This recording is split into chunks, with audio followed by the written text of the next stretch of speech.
Chapter 481 Urgent Dispatch. Chapter 481 Urgent Dispatch. Give me that.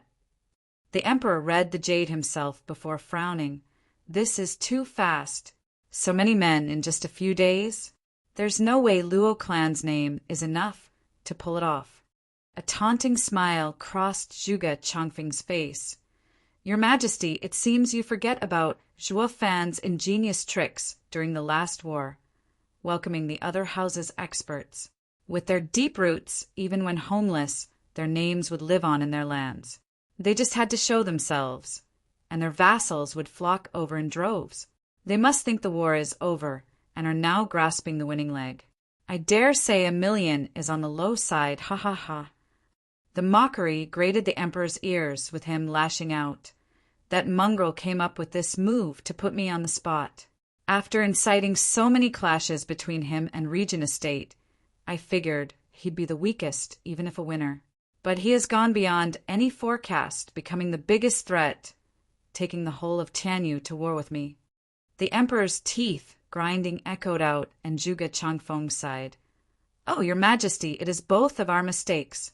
We each wanted to use Zhuo Fan and throw Tianyu in even more chaos for our own benefit. I for the chance at rebellion, and Your Majesty to cleanse it of all other factions. But at the end of it all, I fell for Your Majesty's scheme, and now the kid has gotten all those factions Your Majesty wanted gone. Ha ha ha. A pawn turning into a player, taking advantage of others. Your Majesty, he just cooked your goose. Shut your yap. The Emperor bit back in anger.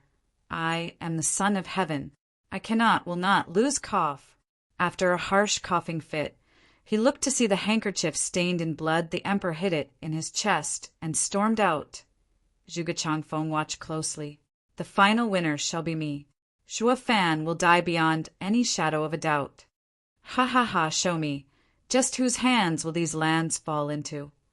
Zhuge Changfeng replied. Yu Ming smiled and went after the Emperor. The jail had regained tranquility, with water dripping to Zhuge Changfeng's humming. Thump! The Emperor burst into the imperial study and sat down. Guard! Yes, Your Majesty. Someone was already bowing. Is Shadow King back yet? No, Your Majesty. At this critical juncture he isn't back? Just what is he doing? The Emperor slapped the table. Report. A soldier fell to his knee. Your Majesty, Sir Shadow King requests an audience. Chuanrong's High Commander and his generals await outside the palace as well. Send them in.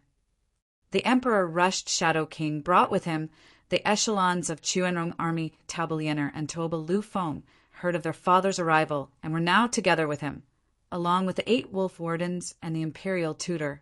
All of them were here before the Emperor. Greetings, Your Majesty. Tuoba Taizhan hinted at a bow, while others offered a full one. The Emperor smiled. Commander, your reputation precedes your name. Now that I see you, it doesn't do you justice, ha ha ha. The Emperor went to the heart of things. Commander, how did it go at your end? Is it done? Everyone looked hopefully at Tuoba Taizhan. It was about the fight between him and Dugujantian. Everyone wished to know the result, blushing. Tuoba Taizhan hesitated. Shadow King took charge with a sigh. Your Majesty, I have taken Dugu Zhantian down from the shadows. Oh! The Emperor interjected and Shadow King continued. But Zhuo Fan showed up just then, becoming Dugu army's new marshal, and took the struggling soldiers away. What? The Emperor shouted. That punk took Dugu army? It's bad enough with his strength, but now he's even more of a pain. How is it that you didn't stop him? Or Dugu army at least? Shadow King sighed. Your Majesty is aware of his uncanny skills, and I alone am not a match. But I don't know how he even got Commander Taoba's beast army to cower. He even took Commander Taoba hostage. I am. Tuoba Taizhan interjected. That might very well be the worst humiliation of his life. The children looked astonished. Their undefeated father lost to a boy. Taobaliener was worried. Father, did he hurt you? Ha ha ha, he was only acting tough, but could do nothing to me. Tuoba Taizhan shirked it off. Zhao Lahen glared at the other 5 wolves. Is this how you guard the commander? letting the enemy take our leader? What a disgrace! The wolves snorted, with Slaughter Wolf glumly saying, "The brat has creepy skills. In that moment of chaos, you'd fare no better. But to a cocky man like you, it will fall on deaf ears, having not clashed with him." "Who said I haven't? And Jabi had him cornered 3-on-1. Yet Jabi ended up bedridden for a month. Jabi nudged Jalahan. Though a little late, the 8 wolf wardens looked around and saw familiar looks. "Ah, the kid got all our asses handed to us." Their mood hit rock bottom. Coming to Tianyu had given them the worst defeat of their careers. Tuoba Taizhan frowned. "Your Majesty, just what on earth is he? How come we've never heard of someone with such skill?" "Father, allow me. I've been in Tianyu for months now and had him investigated."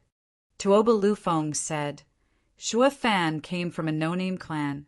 He was born a servant, and when the clan was on the brink of destruction, became its steward when all that was left of the clan was 2 children and a guard.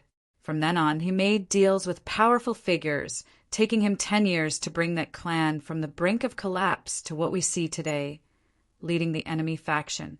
His Majesty even gave him Best Steward Beneath Heaven title as evidence of his remarkable skills in leading. He knows how to handle his men, taking the house's experts for himself. His allies have complete trust in him, bearing heavy responsibility. Yet, even so, everyone respects and fears him.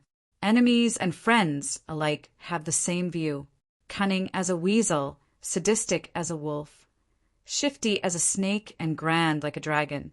He may show off every chance he gets, but inside is an unscrupulous, twisted mind waiting for the chance to pounce. Correct. The brat has become the biggest thorn in my side." The emperor admitted. Tuoba Taizhan said, "I knew he was something, but never this much. I need to be even more cautious with him than with Dugajantian. To that end, I asked Commander Tauba to march on Wingay's city." The emperor urged. Tuoba Taizhan jerked. "But I only just got to the imperial capital. My army." "The kid is just too deceitful. In the name of his lord, he is amassing power. I can't denounce him either, not when you've strutted into Tianyu for everyone to see. Any delay will have him at the helm of millions of soldiers. If the Empire's 3 guardian sects get wind of this, our deal will fall through." "What?" They all gasped at Zhuo Fan's quick reaction. "To guarantee a favorable resolution of this war, I'll be sending my divine dragons and Shadow King." "Alas, the enemy has its own share of capable experts." The emperor frowned. "It's fine." Imperial Tutor spoke at last. 3 experts from the beast-taming sect have come as well. No matter how tough the enemy is, it will prove for naught. Chapter 482, Marching Army. Chapter 482, Marching Army. On the morrow, the clear dew glistening in the sunrise crumbled under the footsteps of a large procession, soldiers marching with discipline to a remote town at the borders. The bloodlust and warmongering blended into a chilly and choking atmosphere. Snuffing out nature's tranquility, the predators on the prowl sensed the change and burrowed deeper into their caves, shivering out of fright. We, animals, don't have any prophetic devices, but we do have our 6th sense. We know today is a bad day to hunt. Fine, we'll just fast in our cribs. As their bellies expressed fierce disapproval, no animal dared to even peek outside. Opting to go to bed hungry, Tuoba Lufeng gazed at the distant city. "Lord Father, that is Wingay City. It took us 2 months to meet our main army and travel our 3 million men at full speed." Tuoba Taizhan said, "Where are the masters Tianyu's Majesty sent to help us break the arrays? Have them inspect the situation." "Understood." Tuoba Lufeng bowed. 10 men flew towards Wingay City, profound heaven experts and 6th grade array masters. There was hardly any array in Tianyu that could stand after their passing. They were soon back with a report, though. "Commander, the lands are covered in 500 arrays, 200 3rd grade with plenty of 5th and 6th grade. It will take time and effort to unravel." I just knew it was Zhuo Fan's trick, forcing me to fight him here. Tuoba Taizhan sighed. Tuoba Liufeng's face fell at the implications. Zhuo Fan is vile and twisted, adhering to the art of war and choosing the right location, right time, and right men. The drafting is not as important as forcing father to come here. We have to strike hard and fast. He holds down the city and has a terrain advantage. That's not all, Tuoba Taizhan sighed. We have the numerical advantage, but he can cower our beasts, thwarting our beast armies. On top of that, he has arrays on his side. Numbers will do us no good here, but the outcome can go either way in this case. This Zhuo Fan has played on his strengths to the utmost and cut ours. I can even venture to say he'll have the battlefield under control from the start and string us along. Tuoba Lufeng was uneasy. Looking at the city, all he saw was a steel bastion. Zhuo Fan is horrifying. Father, what do we do? Let the array masters do their work for now, and then we'll see his reaction. Tuoba Taizhan looked at those 10 men. Break the arrays, hurry! Put on the spot. One of them bowed. Commander, there are 500 arrays there, with some special ones mixed in between. It will take years, decades. That's your problem. Military orders are paramount. Go. Tuoba Taizhan barked. The men grew downcast. For God's sake, this amateur only knows how to bark orders. With so many arrays, they'd soon be caught dead instead of breaking them, quite literally. To say nothing of someone coming out and taking their lives. Chuan God of war, my foot! You know nothing of arrays. Since using force is out of the question, you stick us in? Good, cover up. Where there's arrays, send in the breakers, is that it? The men cursed and cursed, but still obeyed whoosh. Arriving at the edge of Wingay's city, they got to work. Hoping to high heavens no one would come out to kill the poor saps. Yet was there ever an array owner who didn't know his stuff was being tampered with? In Luo Clan's hall, discussions of recruitment were ongoing when Zhuo Fan jerked and smiled. Steward Zhuo, what is it? Grandmother, asked Zhuo Fan, shook his head. Just then, a Luo Clan disciple rushed in. Steward Zhuo, 10 old men are outside making signs. I can't make out any of it, but it seems to be cracking the arrays. Of course they are. You may go, it's fine. Just act as usual. Zhuo Fan waved the man, left while the house lords were panicking. Long Yifi said, Does that mean Tuoba Taizhan is here? It's too fast. We're nowhere near ready. So what if it is fast? Zhuo Fan snickered. Let's go for a walk, see the fogies hard at work. The others were puzzled. The enemy's at the gates, and you're in the mood for a stroll. Then they eased up. With the kid always playing cool, chilling means all is in the bag, so why worry? The men followed Zhuo Fan. They flew above the town and saw the 10 oldies shifting through gestures, faces red and cursing all the while. Jesus Christ, who the hell set this up? How is a second-grade array so damn complicated? And what kind of style is this? I've never seen it before in my life. They must have some array grandmaster to pull such precise arrays. Nothing works at breaking it. Enough chatter and more elbow grease. The oldies grumbled at the task turned impossible, making no headway all this time. These grand 6th-grade array masters balked before a 2nd-grade array. It was anything but normal Long Yifi's group nodded up above, with even more admiration for Zhuo Fan. Steward Zhuo's skills are uncanny, vexing those coots to death, haha. Long Yifi laughed, the others bobbed their heads. Zhuo Fan chuckled. I may be competent in arrays, but not enough to make a 2nd-grade array have the power of a 6th. They can't break it because they don't understand it. Zhuo Fan yelled, trying to break a mere 2nd-grade array with gestures? You're profound heaven experts, for crying out loud. Why not use force? Are you brain dead? Why didn't I think of that? The 10 men nodded and smiled above. They were curious to see their savior, though Zhuo Fan's cold smile scared them witless. Zizi Zhuo Fan, he has come to kill us. One man wailed, his knees shaking from fear. Zhuo Fan waved. It's fine, keep up the good work. You have all the time in the world, ha ha ha. Zhuo Fan chuckled. landing on the town gate stairs. The house lords were stunned. Following him, the most shocked were the fogies. One collected his meager courage. "Old friends, do we continue?" Another nodded. "And why not? With both sides giving us the go-ahead, we'll do just that." The others exclaimed, "Yeah, it's rare enough to have both sides in agreement, so let's just do it. Not doing so might get us a quicker death." The 10 made signs again, but soon opted for Juofan's idea, to force their way through the second-grade arrays. The house lords turned from them to Juofan. "Steward Jua, what's this all about?" "I'm waiting." "For what?" "The experts to show up." Juofan snickered. Tuoba Taizhan isn't charging because of the arrays. He had these 10 bags of bones take a crack at them first. Killing them is within right, but shows nervousness, while sparing them raises the suspicion of using the empty city tactic. It's a classic war tactic, blending truth and lies. The odder my reactions, the more confused he will be and less prone to act. But time waits for no one. The longer he waits, the bigger our power in Tianyu grows. He will act, and with experts, in the fastest and hardest way.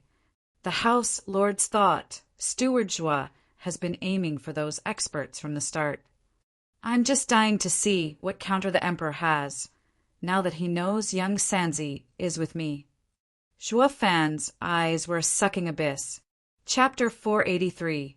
The Tiger, the Wolf, and the Snake. Chapter 483. The Tiger, the Wolf, and the Snake. Lord Father, just what on earth is Juofan thinking? Someone's cracking his defenses, yet he just stands there to watch? He's looking down on us. Tuoba Lufeng pointed at the house lords with an odd look. Tuoba Taizhan frowned. Are those arrays real or not? Is he buying time? His actions are baffling and hard to make sense of. Lufeng, come with me to see the elders. Tuoba Taizhan spoke. Tuoba Lufeng cried, so soon? Aren't they our trump card? Speed is of the essence in war. Tuoba Taizhan walked, and Tuoba Lufeng hurried after the two came upon a tent when they heard a nasty voice. Liener, you have a wonderful and fine constitution. So young and yet so able in beast taming. 2 years under my tutelage, and you'll surpass even me. I thank you, Elder Shi, for your kind words.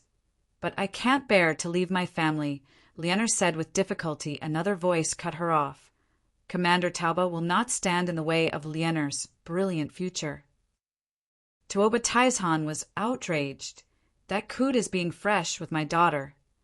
Tuoba Lufeng was just as annoyed, but they both bottled the rage as they entered. Commander, young master. The 8 wolf wardens bowed, though just as outraged, while above the main seat were 3 extra-wide chairs, occupied by bare-chested men showing their muscles. One man had silky black hair, with big eyebrows and big eyes. On his chest was a huge and ferocious tiger. The father and son bowed. Elder who? On his right was a bearded elder with narrow eyes and knit brows, yet he let out an eerie green gaze. Instilling fear on his chest was a mangy wolf. Elder Lang. The two bowed again. The last one had a sinister face, with a handlebar mustache and vulgar eyes. His hand was caressing Tauba Liener's soft hand as he showed a content look. On his chest was a viper with savage eyes. The father and son clenched their fists and bowed. Elder Shi. Ha ha ha, Commander Tauba. Elder Shi never drew his hand.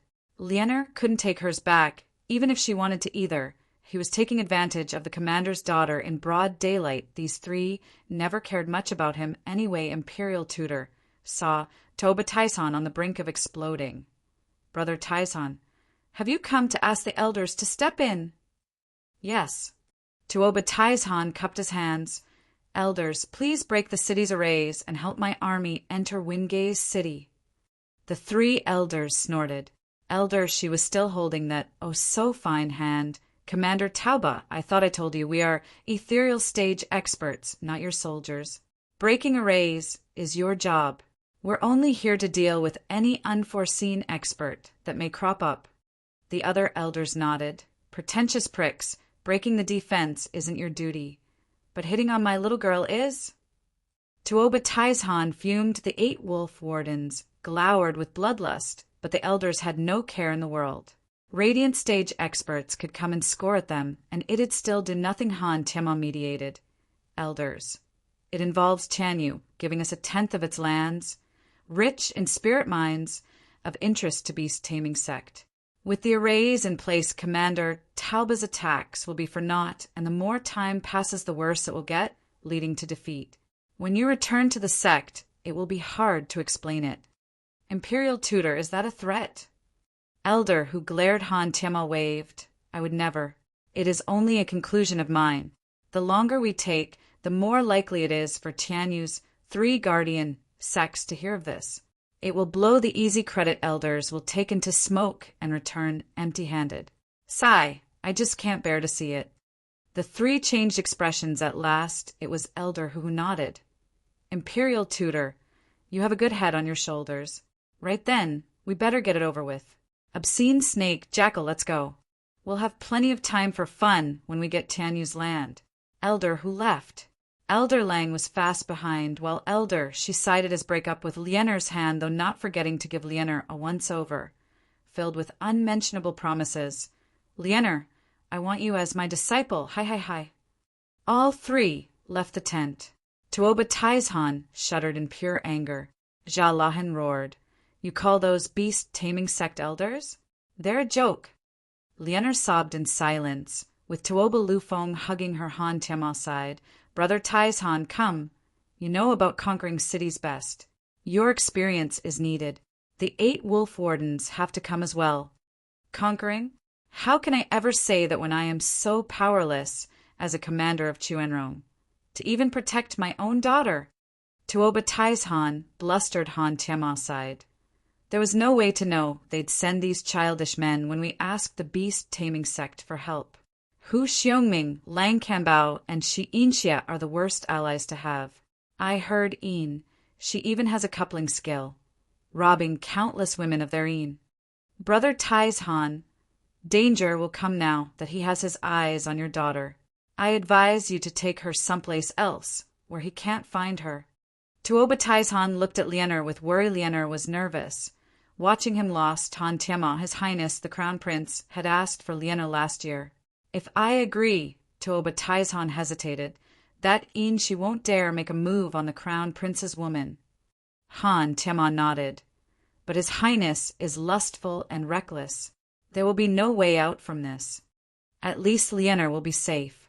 When a girl's Yin will be robbed, her life will go with it. Tuoba Taizhan sighed. Lienner was heartbroken, with big tears streaming down her cheek, knowing her impossible fate. Moving on to the elders flying to Wingay's city, they showed unprecedented mockery at the 500 arrays shining on the clouds above. Is this what has made Tuoba Taizhan so jittery? Humph! A snap from us, and it'll be all over. Elder, who laughed. That old fool must be scared of taking too many losses to send us. Meng Hu, just get on with it already. Elder Lang hurried him on. I'll do it then, since everyone knows arrays beneath 7th grade are pointless. They can't do anything to ethereal stage experts. Breaking these arrays is a cinch. Just as he moved, a voice came. Commander Tauba sent you? It's no use with these strange arrays. You can only do it by force. One old man said. Taking them for allies, Zhuo Fan's gang heard him, as well they jerked. Noticing the 3 elders, they must be really strong to come so close yet for us to not notice them. Grandmother, said. Zhuo Fan frowned. The experts are here. Elder Lang snorted at the old men and flicked a blue wind. Zhuo Fan watched as the fogies fell to the ground with empty eyes, soul destruction. An ethereal stage expert. Zhuo Fan shouted. Chapter 484, Stalling. Chapter 484, Stalling. Ethereal stage experts. The House Lords cried. Tianyu had never seen the likes of an ethereal stage expert in its history. Not until Li Jingtian. Yet, finding 3 of them in one place had them all shell-shocked. Zhuo Fan knew this conflict was bound to lead to this. Grandmother, please call Elder Li and the couple. I'll stall them. Steward Zhuo, can all these arrays stall them? Why must you go yourself? Grandmother asked a kaboom. Sound gave the answer. A simple wave of Elder Lang's sleeve made all the impervious arrays crumble. The house lords were dumbstruck, staring into nothing. The arrays weren't worth even a roadblock to ethereal stage experts. Fan was sweating. Does that answer you? There's a saying beneath 7th grade, everything is ethereal. No array under the 7th grade can hold back an ethereal stage expert. The house lords stared dully at Fan, their minds still catching up to reality. What are you looking at me for? Go get the elders. Fan barked, and they shot for Blackwind Mountain against ethereal stage experts. Li Jingtian was the only one who could fight them. Elder Lang mocked them. 3 profound heaven ants trying to crawl away? Think again. He flicked again, just as Fan blocked him. Elder Lang was taken aback for a second there. As were the others, the only profound heaven cultivators they saw were the kind to flee at their sight. This sole exception had them lost. Elder Lang faltered mid-attack. Toba Taizhan was coming over, leading his army with the fall of the arrays. When he stumbled upon the scene, they were just as dumbstruck. That's Fan. What's this new marshal doing? Stopping the old guys looking to die. Jia Lahan blurted. It was the unanimous reaction on everyone's faces. Only the veteran Toba Taizhan had a bad feeling from his honed instincts through decades of bloodshed. Kid, do you have any idea who we are? Elder Lang snorted. Fan mocked. How should I know? You didn't tell me. And not to forget, who do you think you are to have the gall to destroy my 500 arrays? Ha ha ha. Only an ignorant fool would block me. Elder Lang cackled. Jalahan was baffled. Wasn't this guy always clever? Even without knowing how to identify an ethereal stage expert from the crowd, that demonstration is obvious enough to make a difference. He should be running right about now. The others thought Fan an idiot as well. Only a handful, Toba Taizhan included, sensed something odd, then perk up your ignorant ears. Fool, we are ethereal stage experts. Elder Lang stuck out his chin with boundless confidence. By his reckoning, the kid should now be soiling his pants and wailing in horror. After all, ethereal stage was the peak of power in the Western lands, and he, with his wolfish temper, just loved to toy with his food. First drive fear into their hearts, then hunt them down in the cruelest way imaginable. Fan wouldn't play ball, though. The only look on his face was a long one. Ethereal stage expert, what's that? I've only heard radiant stage expert as the strongest. Tianyu only has radiant stage experts also. My life's goal has always been to reach it and become the best in the world. Ugh. Elder Lang felt like talking to a wall. This kid's ignorance is mind-blowing, taking radiant stage as the peak of cultivation. Which clan is he from? How sad that they know so little of the world. His plan to act the blowhard went down the drain now that the audience was too dumb to acknowledge his greatness. Elder Lang clenched his fist to get rid of this eyesore. And yet he just couldn't have the fool die without knowing his swag. That would be immoral, and so the fiend in him doubled down on giving him the ins and outs of ethereal stage with utmost patience. Kid, ethereal stage is a level beyond the radiant stage. Even 100 radiant stage experts can't beat a single one. Oh, so that's how it is. That makes you awesomer than radiant stage experts. Fan bobbed his head, enlightened. Elder Lang chuckled with pride. Now that he knows to recognize greatness, next should be fear. Once he runs, we'll hunt him down. Hi. Fan had no such intention, though. Ever calm and ever baffling. Boy, don't you know our greatness? Elder Lang blinked. Fan nodded. Of course, you're ethereal stage experts, able to beat 100 radiant stage experts, no? You already said that. Don't tell me you forgot. Is senility setting in already? Elder Lang choked on his words and exploded. Why aren't you running scared? Where's the horror, the panic? Why are your pants dry still? Because. Looking back to see the house lords gone, Fan snickered. Because I can't let you pass. Say what? The trio cried. When a radiant stage expert goes ethereal, his soul achieves enlightenment, free of the world's bindings, crushing anything beneath 7th grade. Zhuo Fan shook his head, his tone sarcastic. I knew the instant you broke my arrays how strong you were. I was only faking it, play pretend, act the fool to yank your chain. How else would those old buddies of mine make a run for it?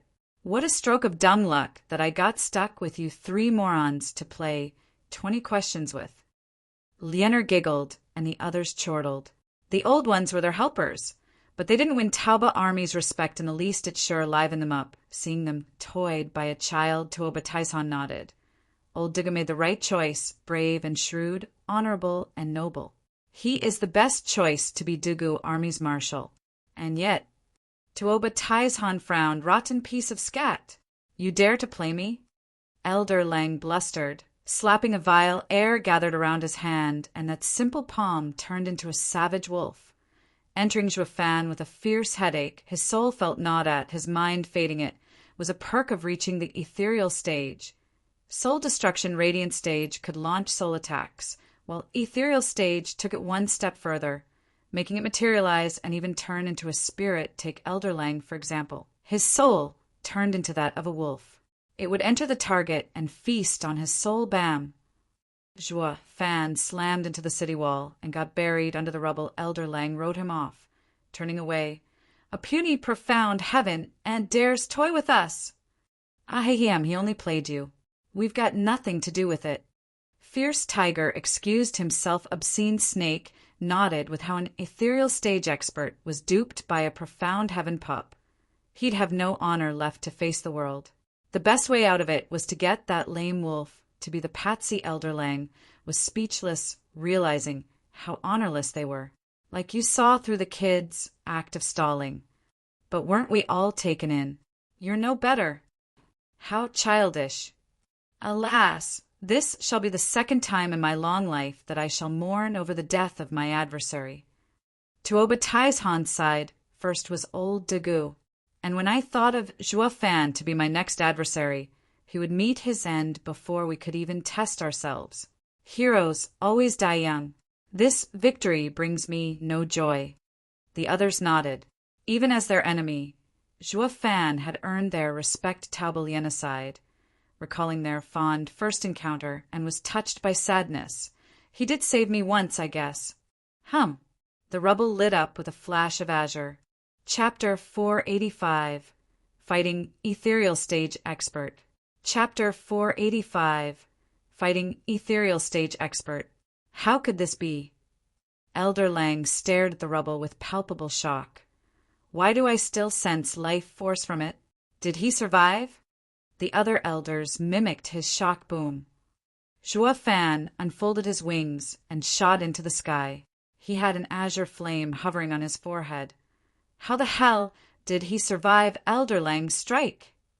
Jia Lahin was in denial. An ethereal stage expert using soul destruction on a profound heaven cultivator was tantamount to squashing a bug, an overkill. Yet to survive such a devastating blow, Zhuo Fan had garnered everyone's odd looks. Even those elders considered him a freak huff. Gasping, Zhuo Fan bled from his mouth. Though the azure flame grew in intensity, reaching out to feel the heat, Zhuo Fan rejoiced. The azure flame was his sole guardian. Elder Lang squinted and said, "Fierce Tiger, something is seriously off about him. He took my palm, yet all he got was a flesh wound. It just doesn't make sense. Elder, who ventured? He must have a soul spiritual weapon or a demonic treasure. That's the only explanation." A fire burned in Elder Hu and Elder Shi's eyes. Their looks full of greed. Soul treasures were as scarce as hen's teeth. Even for ethereal stage experts, Elder, who had lost his bloodlust, now turned into lust for wealth. Zhuo Fan, reading them like an open book, made a stealthy sign, heaven cracking howl. Elder Lang cut right to the chase, unleashing a huge wolf image around him that pounced at Zhuo Fan as he shot forward with his palm. He unleashed all his soul power with a soul martial art. Such overkill was unheard of. An ethereal stage expert using a martial art on a tiny, profound heaven cultivator. It went to show that Elder Lang cared for nothing but to kill his quarry outright, even foregoing his status, To get his hands on that treasure as soon as possible, all the treasures in the world wouldn't protect Zhuo Fan this time. Giving him a one-way trip down under Elder, she snorted Tuoba Tieshan's side's mood was heavy, with Lianer even showing worry Zhuo Fan's sign completed as he shouted. Wraith Style's third move, modified Necro Dragon Screech, Kuin Phoenix Lightning. Shriek. A resounding cry announced the appearance of an odd and humongous bird. Covered in azure flames and with purple lightning streaking its body, it got even the space to warp Zhuo Fan, used the traits of two sacred beasts in unleashing this new move. Specialized in souls, the azure flame was a gem in refining the soul, while the purple lightning was its opposite, rampant and savage in its deadly destructive power. Zhuo Fan was confident his move could help him hold his own against an ethereal stage expert. What is that thing? Elder Lang shuddered whoosh. The odd bird shot straight for the wolf before he could react. Bam! On impact, the bird scattered and Zhuo Fan spat blood. He got a killer headache while the azure flame burned hotter, yet the scattering motes of azure stuck to the wolf, making it howl in agony. Purple lightning shot like a snake through it, punching hundreds of holes and pulverizing the rest. Elder Lang was trembling, gawking at the impossible made possible as blood seeped from his mouth. Then came a world of hurt, a searing pain lacing through his head. Jackal, his friends turned from him to the weakened Zhuo Fan. Having lost their contempt, a profound heaven cultivator and an ethereal stage expert went head-to-head. The result? The ethereal stage expert was badly wounded. It was unprecedented, no matter the soul martial art used. Nothing could have bridged the abyss between them. It made no sense at all. The elders were floored, and Tuoba Tieshan's side was dumbstruck. They had written Zhuo Fan off in the last strike, but the cunning kid not only fought Elder Lang back, but gave him a blow he wouldn't soon forget. Their eyes held unspeakable horror when watching this abomination. Is he even a bloody human? Zhuo Fan took a deep breath, his face pale and hands shaking. He had one-upped Elder Lang good with that move, but there was no denying it. Their gap was just too huge. He took that soul-destruction martial art and lived, but he was in an even sorrier state. About to break a casual strike would kill him at this point. He was in the worst danger of his life. Elder Lang bore through the soul pain, and despite the soul scarring he went through, it paled compared to Zhuo Fan's precarious state, but it carried a far heavier weight. The greatest humiliation of his life. Rotten punk, I'll kill you. Elder Lang spat through clenched teeth, stomping towards him. Each step shook the earth. Elder, who reminded. Jackal, he's on his last leg. Another soul attack will finish him. I know that, but I won't give him the satisfaction of a quick death. Elder Lang flicked, and a blue wind shot for Zhuo Fan. The incoming storm howled like countless beasts. It went beyond mere wind, but became a horde of thumb-sized wolves clawing for their prey. Profound, ranked martial art, devouring wolf pack. I will tear your soul one mote at a time to let you taste unspeakable torture. Elder Lang roared. Lianer covered her mouth, tearing up. The rest lamented. Zhuo Fan is an unrivaled warrior of his generation. Instead of respect, he is met with a cruel death. Zhuo Fan shook, his mind going a mile a minute. Maybe shift will work. But the soul attack didn't give him any room to wiggle. It was then that a shout came, soaring, demonic dragon. Roar. With a rumble, a black dragon appeared around Zhuo Fan, whipping the wolf storm away. Elder Lang stepped back, watching the imposing man shielding Zhuo Fan and oozing black energy. Elderly, took you long enough. Zhuo Fan grinned. Steward Zhuo, forgive the delay. Li Jingtian saw his weakened state and turned his bloodshot eyes at Elder Lang. Did you hurt Steward Zhuo? I'll tear you to pieces. Li Jingtian shouted. Elder Lang mocked. You're fresh into the ethereal stage. You've barely focused your soul to be able to take that tone with me. You blow hard. The only reason you pushed me back is because I'm wounded. Be a good boy and scram. It'd be a pity for a stray attack to end you. It'll make reaching ethereal stage a waste. Ha ha ha, Elderly, see that? They're in the ethereal stage, yet their brains on the fritz, especially that white beard with his wolf soul. He takes the cake. Here we are at war, and the imbecile spills the beans on his condition. He has more value as an enemy than an ally. Zhuo Fan was full of contempt. Elder, who an elder? She glared at Elder Lang. They had to admit, the kid is friggin' right. Lianer giggled again, while the rest smiled and nodded. In this precarious moment, Zhuo Fan keeps his cool like a true marshal and hero. Only Elder Lang's face grew hotter with every jab about to pop. Chapter 486, Ethereal Battle. Chapter 486, Ethereal Battle. Punk-ass brat, I'll cut you from stem to stern. Elder Lang spat. But Elder who held him back, Jackal, you're wounded. Let me handle it. Elder who exploded with power, enveloped by a tiger image. His mighty and imposing figure made it hard for even the wounded Zhuo Fan to breathe. Third layer of ethereal stage is no pushover. I can feel it even from behind Elder Li. Li Jingtian tensed, face hard but eyes raging. Typical martial fanatic stuff. Ha ha ha, right on time. Li Jingtian stepped up, surrounded by a black dragon. Its aura wasn't on par with the tiger, but didn't lose much either. Fierce Tiger grumbled. What the hell is wrong with this place? They're all freaks of nature. I have 2 layers on him and should hold the advantage. Yet, this advantage is barely visible. There's no way he's 2 layers under me. Elder, who looked on with suspicion. How was he to know Li Jingtian was a martial fanatic through and through? When the going got tough, he got more going besides. He had the heaven-reaching pill on his side.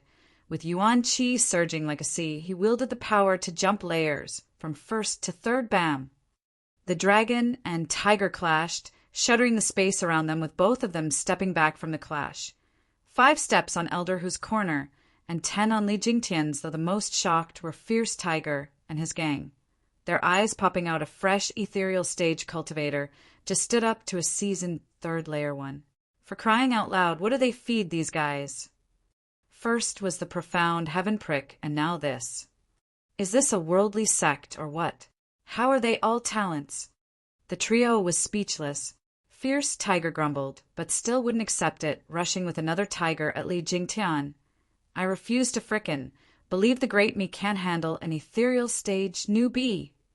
Li Jingtian obliged Fierce Tiger with another black dragon. The same thing happened.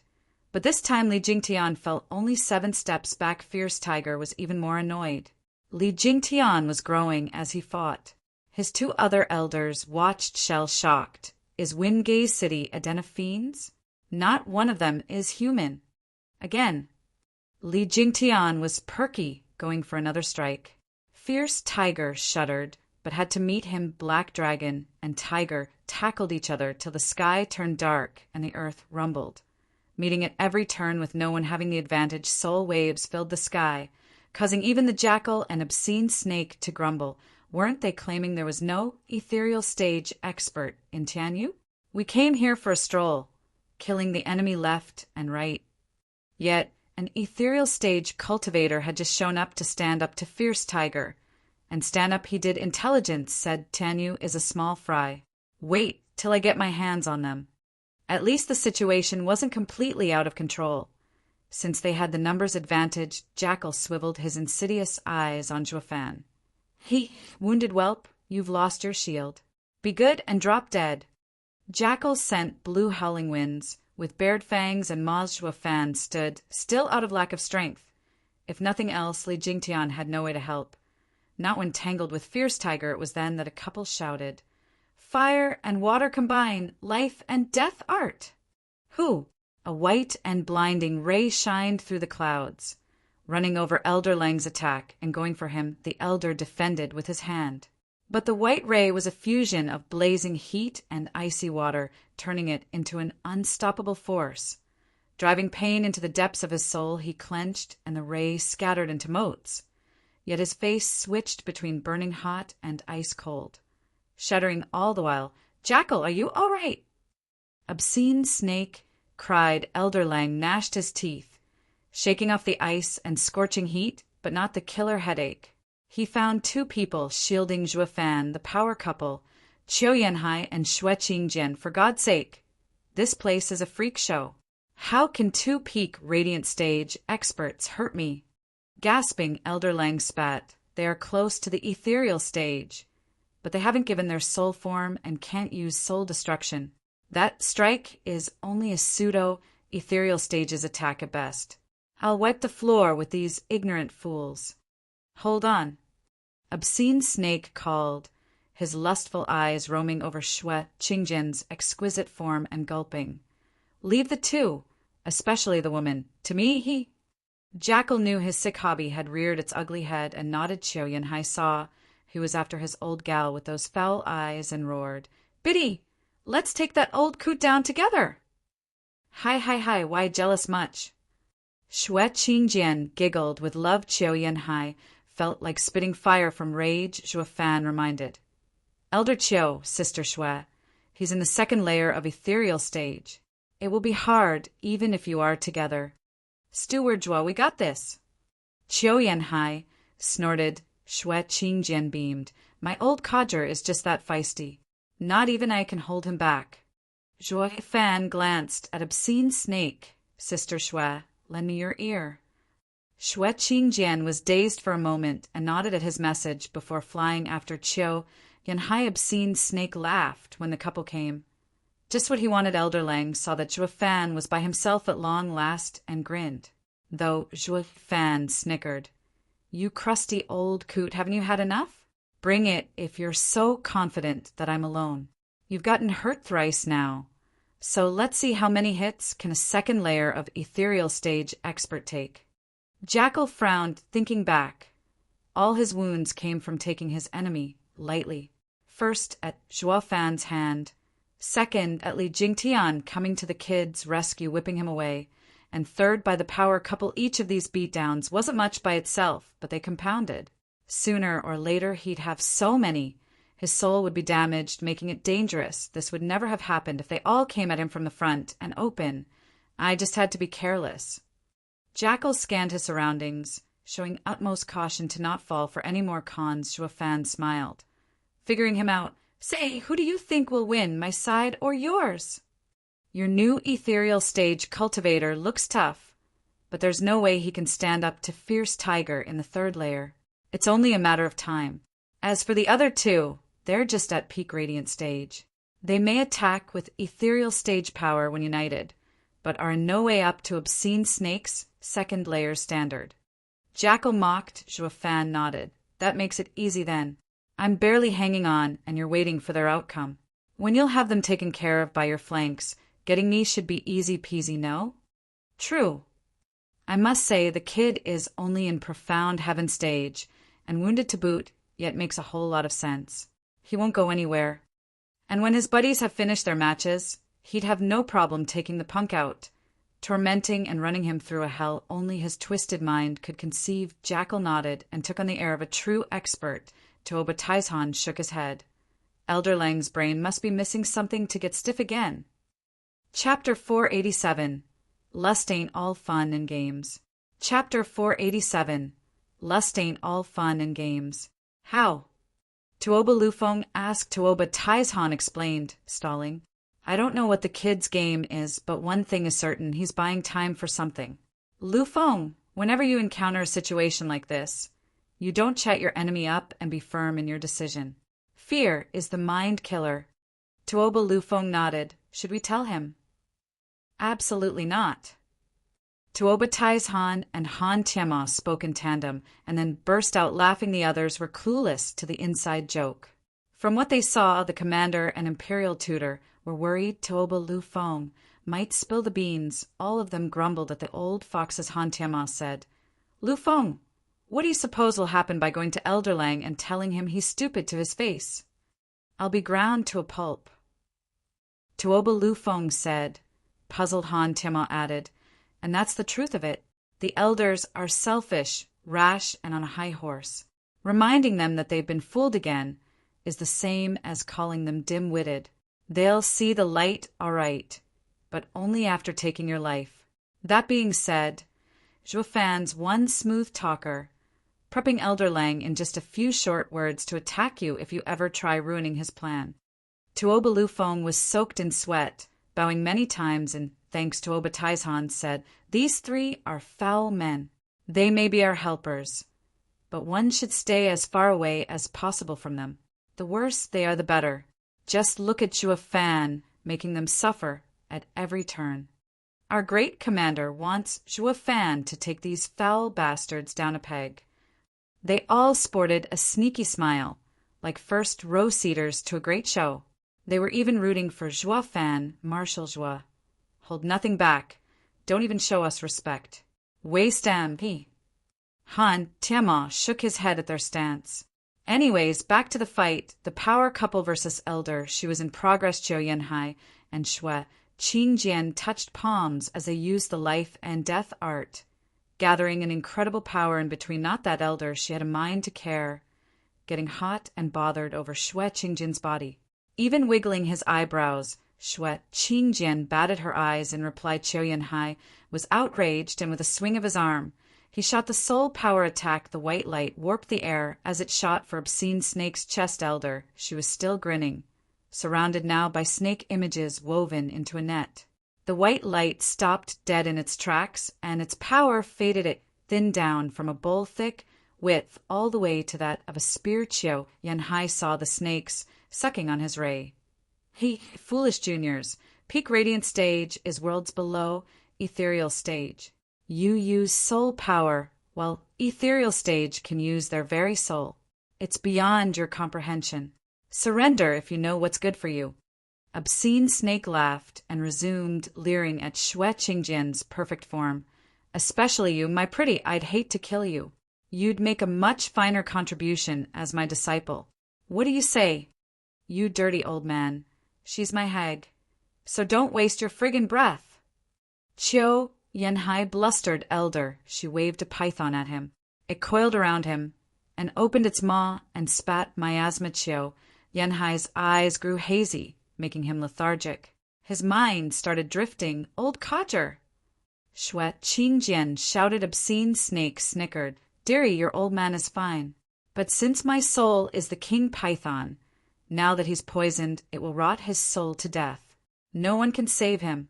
No. Shui Qingjian panicked. Obscene Snake curled his finger at her. I can spare him, sure, but you have to become mine. So what do you say to coming over?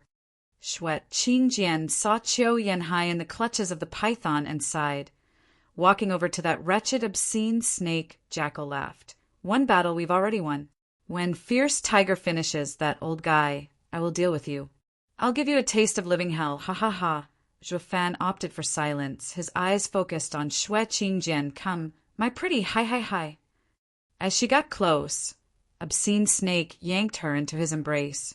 Shui Qingjian struggled to shake him off. To no avail, her eyes darted around, her voice soft and soothing. Be gentle. You're hurting me. Bag of dead bones, let my hag go. Zhou Yanhai should have been put under from the python's poison. Obscene Snake gave him a taunting look, turning back to his prey. My pretty, I'll let you go, but don't go anywhere. Where can I go? I'll always be with you. Haha. Shui Qingjian giggled. Obscene Snake let go of her, and Shui Qingjian's eyes turned cold. Striking his chest, Obscene Snake easily held her palm, grabbing Shui Qingjian tighter. Ha, I just knew you're sassy. I like you. Plenty of sassy girls have wanted to kill me or kill themselves, but all of them ended up in my hands. You're no different. Go to hell. Shui Qingjian lashed that only got Obscene Snake more excited. My pretty, the feisty you are, the more you turn me on. Now give me a big kiss. Obscene Snake puckered his lips, closing in on Shui Qingjian's pristine face. Stop, pervert! Zhou Yanhai roared. Still trapped, Obscene Snake's lips did touch a face, but when he looked at that face, the sight scared him to death. What are you doing here? Obscene Snake, hugging Zhuo Fan, felt like taking a bite out of something foul, and rotten Elderlang was dumbstruck, finding Shui Qingjian in Zhuo Fan's place. Old coot, how do you like my eyes? Are they nice? Zhuo Fan, cooed. Obscene Snake was all shaken up, to the point of parting with his lunch. I'm here to kiss a hottie, not a guy. And you're asking me about your eyes? Shove off. Zhuo Fan was glued to him before Obscene Snake could shake him off. Zhuo Fan grabbed his head and stared into his eyes in a touching moment. "Hey, are little old me's eyes pretty?" "You damn pervert, you like playing around, is it? See how I'll knock you dead."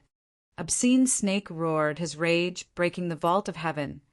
As if Zhuo Fan had killed his mama and then asked him if he liked it, Zhuo Fan stuck to him like a koala, his eyes flashing golden.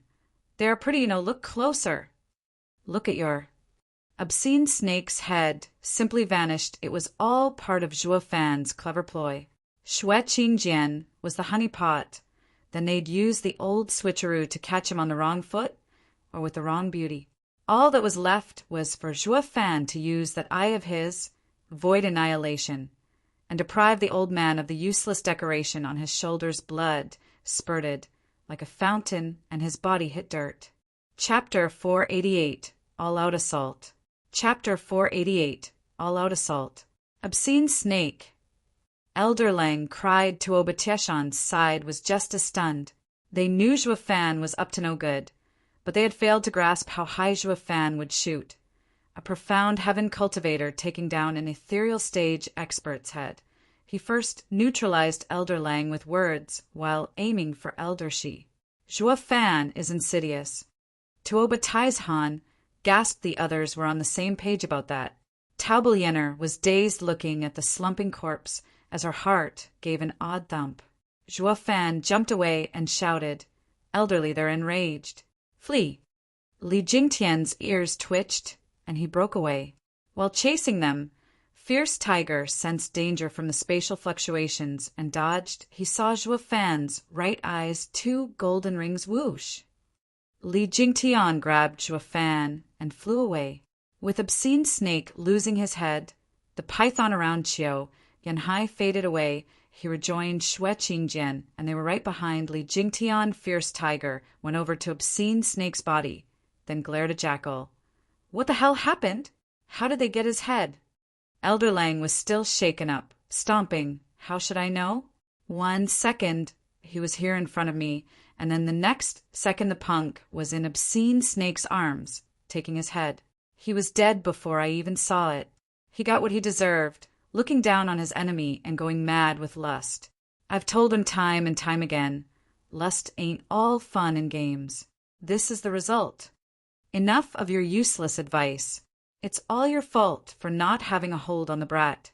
With a bellow, Obscene Snake's corpse flopped around, and a brown python came out of it. It had cruel eyes, always hissing, and equipped with a pair of poisonous fangs ready to tear its prey. "That rotten bastard ruined my body. I will tear his soul and take his body as revenge." The python raved, its tail lashing everywhere. Elder Hu and Jackal shrugged, then watched Zhuo Fan go. "Old Lang, should we help Obscene Snake get a new body?" "Of course, even without that damn snake's issue. I'd still tear the punk limb from limb." Elder Lang gnashed his teeth. Obscene Snake's body flopped some more, his voice howling. "What are you waiting for? Get him!" "Without a body, I'm losing 1/10 of my strength every quarter of an hour. I need to get him fast." "Why not just pick anyone? Get yourself a body first, and then we'll go." Fierce Tiger proposed, but Obscene Snake shook his huge head in anger. "Screw that, the kid ruined my body, and it'll be his body that I'll have. Anything short will make me a laughing stock back at the sect." "Like you aren't already a laughing stock." A grand ethereal stage expert got his head popped by a profound heaven pup is the joke of the millennium. Getting revenge won't ever change that. This damn snake is the shame of our beast-taming sect.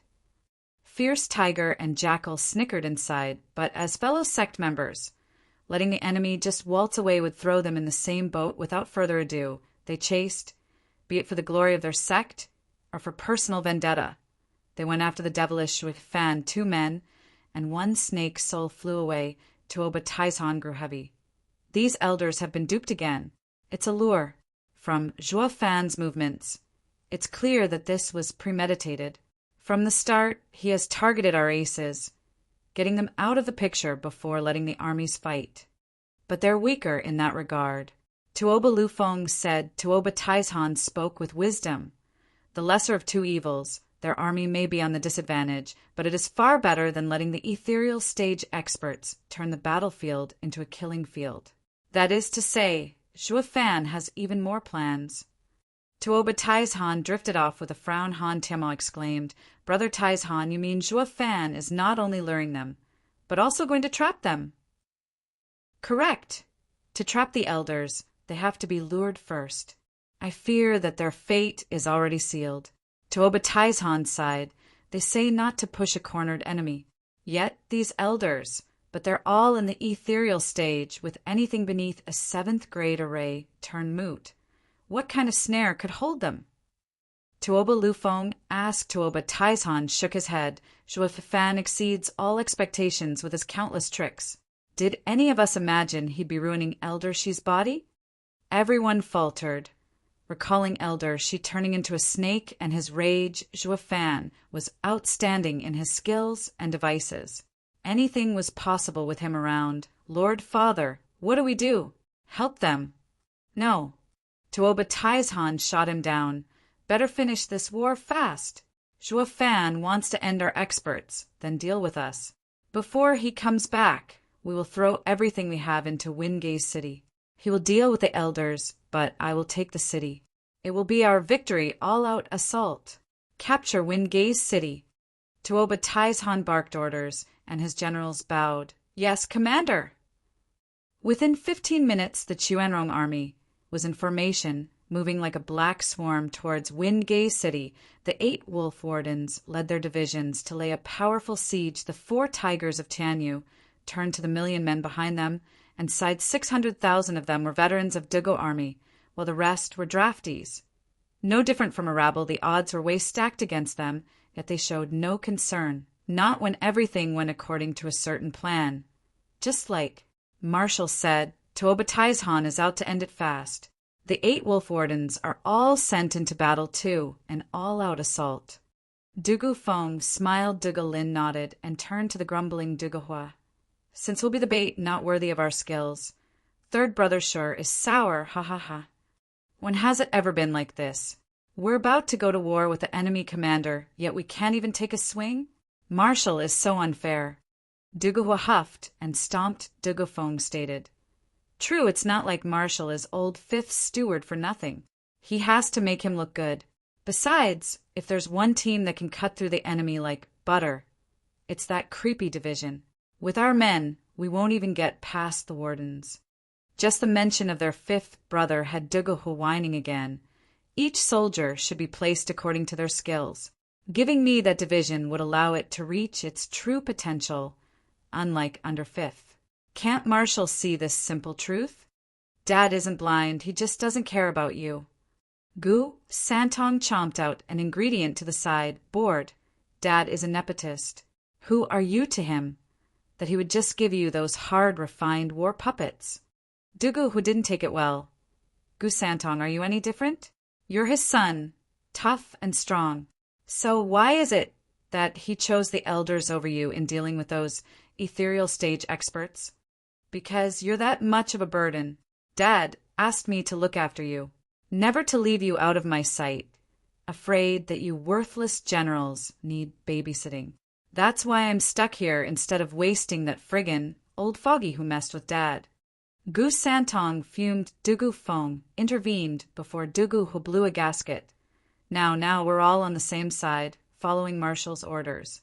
Moreover, Gu Santong is right. The enemy is sending specialists after our heads. Take a look. The others followed Dugu Feng's finger and found a fleeting black mist among the Chuanrong army. Shadow guards. Chapter 489 Assault. Chapter 489 Assault. With the shadow guard so close, the others mustn't be far behind. Dugu Feng stood up and shouted, "Prepare for battle! Sir Gu Santong, please provide assistance." Gu Santong nodded, munching on his herb. "That's what Dad told me anyway."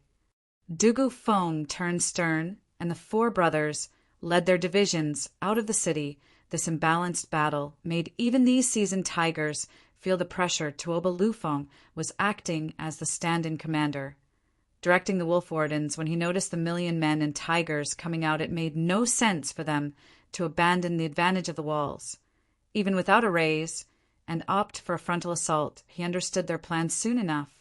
Only outside the city walls would the army of 4 tigers be able to gather to form a wedge and strike into the heart of his camp. Zhuo Fan is cocky, throwing everything in a single risky move. We aren't good with soldier formations, but we have the spiritual beasts to give you a world of hurt. Tuoba Lufeng ordered, Steel Arm Wolf and Ironback Wolf, move in front to block them. Howling Wind Wolf and Blood Shadow Wolf will punch through behind the two. Throw this battle into chaos once Tianyu's imperial families. Support breaks their formation. Understood. The messenger left the fanned-out wolves' changed formation. Ironback Wolf and Steel Arm Wolf's divisions combined, forming a wall in front of Tuoba Lufeng. Dugafeng laughed. Give your all, charge! With their numbers short, their best bet was to finish this battle quickly. They had to brave the danger of a trap to get to the commander and hold him hostage. Roar! The fearless shouts of soldiers shook the sky at the same time. Hundreds of black trails flitted over with eerie movements. They entered their formation and mowed down these men with their black blades. Their barely formed formation collapsed in an instant way above them. Sima Hui bombed them with chess pieces. They whistled through the air and left behind craters and mournful cries. Thousands fell with every strike. Howling Wind Wolf and Blood Shadow Wolf, who were on standby, laughed with glee. Without Dugajantian, they're nothing. Look how easily their formation fell. The invincible army will fall even without our help. Howling Wind Wolf laughed. Blood Shadow Wolf snickered. That Marshal Zhuo's mind is only filled with machinations, yet is lacking in the military department. Ha, when it comes to wars, what's important is to use your full strength in a clash. Getting tangled up with court politics and cloak and daggers every day makes you weak in directing soldiers. No matter how shrewd he is, Dugo army will die in his hands. Only Tuoba Lufeng knew just how intricate Zhuo Fan's thinking was. So much so that he felt it was all going too easy here. Strange. Was Dugo army ever this weak? They're not up to par with the average Chuanrong soldiers. With a reverberating shout, a red flash landed on the battlefield. A 7-year-old kid Sima, Hui shook all over, and even dropped his readied pieces, senile old man.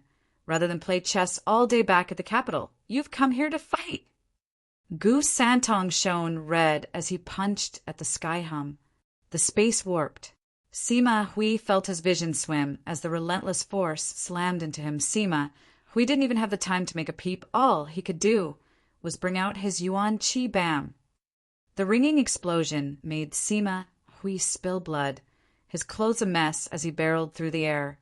Bleeding from every inch of his body, invincible scamp Gu Santong's punch was that of a monster. Not even the monochrome chess sage could take a hit. Snorting, Gu Santong grinned.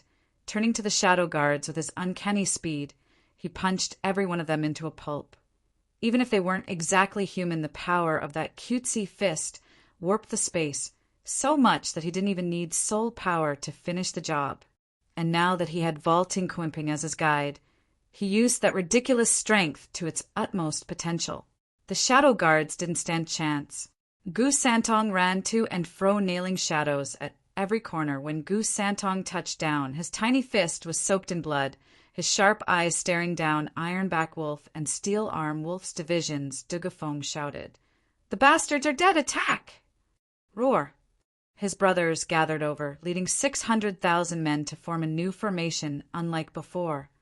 These soldiers were of different metal, hardened and tough. They were the remnants of Dugo army. Charge! Dugafeng shouted. With the tigers in the lead, the army's Yuan Qi fused the soldiers, formed a sharp blade that could cut any shield Ironback Wolf and Steel Arm Wolf jerked. Finding this formation a much worse enemy than the previous larger one they had formed. This is Dugo army. The previous one was bait. Tuoba Lufeng shouted Dugo army was right on top of the 2 enemy divisions when Gu Santong timed his fist just right. Soaring fist, splitting heaven. Hum. Roar. His attack and Dugo army's aura combined. Ironback Wolf and Steel Arm Wolf felt the heavens dropping on them. The sheer might of this attack robbed the air from their lungs and stopped their hearts' boom. The 1,000,000 men of the two wolves were flung all over the place, with many in pieces, as the tigers cut through them like paper ironback wolf and steel arm wolf puked blood. They had to thank their formation for still being alive, although now the divisions were crippled. 30% died from impact, while 60% lay in critical condition. This is impossible. Tuobalufong was slack-jawed.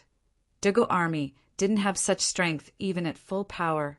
How did it break 2 wolf divisions? Tuobalufong glanced at the flying kid and gulped. I invincible scamp Gu Santong. He alone broke 1,000,000 soldiers. Someone call the experts to get rid of the kid, or we're finished. Tuobalufong ordered the 4 tigers were too close, though, coming up on Blood Shadow Wolf and Howling Wind Wolf's divisions. Gu Santong was flying in circles. Overhead, the 2 wolves gulped, paling from fear, no matter how strong they were in the past. Dugu army was never such a freak. Not a minute ago they had mocked Zhuo Fan's military ignorance, being only good at schemes. How ironic that a scheme was what had 2 divisions, routed the tigers would need but moments to charge through to their young commander and run them over as for stopping them. Well, they didn't even dream of it. They were attack divisions, best used while the enemy was busy pushing back Steel Arm Wolf and Ironback Wolf. They weren't built for defense. It was then that 3 men flew over before Gu Santong. Chapter 490, Immemorial Sages Verses. Qilin. Chapter 490, Immemorial Sages Verses. Qilin, you again. Gu Santong spat. You rotten sack of meat, you've always pushed me around. Last time I let you off, yet you still dare to come back. Is it your time to die? Covered in black robes, with black mist around him, Shadow King was back. On his side were Gu Santong's old acquaintances from 300 years ago. Zhuge Changfeng's old elders, the 2, were filled with bloodlust. Shadow King grinned. Gu Santong, the only reason I'm here is because this time I've come prepared. Look around you. They're all old friends of yours. Recognize them. Gu Santong snorted. I don't have time to waste on nameless juniors. Quite the mouth you have. We fought so hard 300 years ago, and after all this time the noble Sir Gu acting as divine dragon must have forgotten his friends of old. One mocked. Gu Santong stared back. You were there? Wait. All of them are dead. So how are you 2 men still alive? Men. Shadow King's hatred burned hotter. Since you forgot, allow me to refresh your memory. These 2 fought alongside me back then and faked death when the moment was right. Why else would you still have the gall to saunter all over the place? Shadow King's anger targeted these 2 sages. The 2 were bashful, sighing. Shadow King, our team of 3 hadn't formed yet. Showing up would have only worked against us. So we decided to buy some time to train our teamwork for the next time we fought Gu Santong. That's why we faked death. You ran, but what about me? Shadow King glared. Heaven Sage sighed. Shadow King, you've always been true and loyal. You'd never agree with our plan, and even fight our attempt. That's why we didn't say anything. You left me for dead. Shadow King gnashed his teeth. It's because I thought you were dead that I resorted to stake it all on taking Gu Santong's 10 punches. It's what got me these creepy ghoulish threads. Aren't we the same? After the battle, Gu Santong broke our spirit root, dashing our hopes for the ethereal stage and sealing our lifespan. We could only drag our miserable existences as crippled husks. How's that any worse than me? You're still human. As a spirit puppet, I am stuck at the same spot forever. I even have to eat souls to survive, for crying out loud. I'm neither man nor shade, but an abomination. Shadow King and the sages were digging up ancient history and any baggage it carried. Gu Santong just stood there with a frown as he considered the 2's pass to Obalufong was fuming below, wishing for nothing more than to go up there and slap some sense into them. You're here as backup, not to quarrel. Is this how Tianyu's experts act? Have some sense of duty, for God's sake. By the time you finish your spat, my men will be gone. Gu Santong had heard enough to ring some bells. Oh, you're not dead. There's still some lively ones from back then. How embarrassing. And you even faked death. That's the same as duping me. You 3 rotten cheaters deserve nothing but death. The 3 turned to the kid, now dawning on them why they were here in the first place, and their faces sank heaven and earth sages. Let's leave the rancor for now and get back to our mission. It's time we end what we started 300 years ago. Shadow King squinted, the 2 nodded. Our teamwork is perfect, and the kid will make a perfect target. Gu Santong grinned. I had wiped the floor with you then, and I'll do the same to you now. He who knows. As they say, time changes everything, and we had 3 centuries on our side to prepare for the day we'll crush you. We've trained our teamwork for this moment. Heaven Sage exploded with power, releasing blinding light, while Earth Sage turned into a black light, the opposite, and gave off an eerie and dangerous vibe under shocked gazes. The 2 lights blended together, forming a huge spinning Taiji Gu Santong's instinct told him something was off about that sucking circle. The 2 had yet to finish their combo, and he was already feeling danger. The 2 actually have an ace. Dad, said the first to strike, has the advantage. I'll break their move before they complete it. Gu Santong's fist glowed red, and he punched Hum. The 2 sages only reached out, and the 2 lights formed a vortex, blocking the attack. Gu Santong's attack faded away, chipping away at its power, my punch. Gu Santong widened his eyes. Heaven Sage laughed. The great invincible scamp Gu Santong actually struck first. So you do sense you're no match for us. Why else would you do it? As if I just got tired of your prattle. Gu Santong stuck his chin out and barked. I'll send you 3 to the hereafter, just like I did 300 years ago. Humph, angry about being found out. The 2 sages sneered, sending the black and white vortex at Gu Santong. Gu Santong jerked. Finding the attack was already upon him, the vortex turned into black and white chains. Tightening around him, the chains were weird to be able to withstand his strength. No amount of struggle helped Heaven Sage grin save it. Our yin-yang chains use the breath of the world feeding into each other and are tied to the world itself. Nothing will ever get out of them, unless you can break the world, ha ha ha. The other 2 laughed at Gu Santong's expense. The prick's day had finally come. We're finally free of that insufferable torment, ha ha ha. Their minds drifted out to all kinds of regrets Gu Santong was having when the kid burned red and bellowed, I am soaring Qilin. Tearing the world couldn't be easier. Roar. Gu Santong's roar shook the heavens. Origin form, Qilin. Hum. Gu Santong exploded in a scarlet light, and his tiny and adorable face warped. His arms grew. Scales covered his skin, and his power multiplied. Gu Santong turned from a cute child into a sacred beast. Even when chained, his aura drove fear into the sages. For God's sake, he's a freak through and through.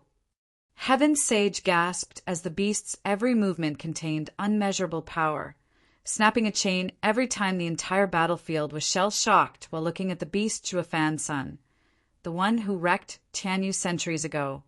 Invincible scamp Gu Santong was in fact a wild beast. Chapter 491. Tri-Barrier. Chapter 491. Tri-Barrier. Human Sage, don't just stand there. We can't hold on for much longer. Heaven and Earth Sages were bearing through the strain with clenched teeth and twisted expressions. Shadow King was peachy on the sidelines. Not lifting a finger, Shadow King mocked. This would have never happened in the first place if we had dealt with him together 3 centuries ago. Shadow King was really thinking of backstabbing these 2. But one thing was clear, only together could they handle Gu Santong. For the bigger picture, Shadow King made a sign, and a golden chain shot towards the yin-yang chains, making them shine as well. The chains grew tougher, and Gu Santong could only wail in distress, unable to break his binds even as Qilin, Heaven, Earth, and Man Tri-Barrier. The 3 sages made the same sign. Duguphone looked up with a frown. He was freaked out by Gu Santong's form as much as the next guy. But he was their ally, their support. With Gu Santong sealed up, his army's wings were cut off. Charging forward now would only net them heavy casualties. Howling Wind Wolf and Blood Shadow Wolf perked up. Gu Santong's loss was their gain.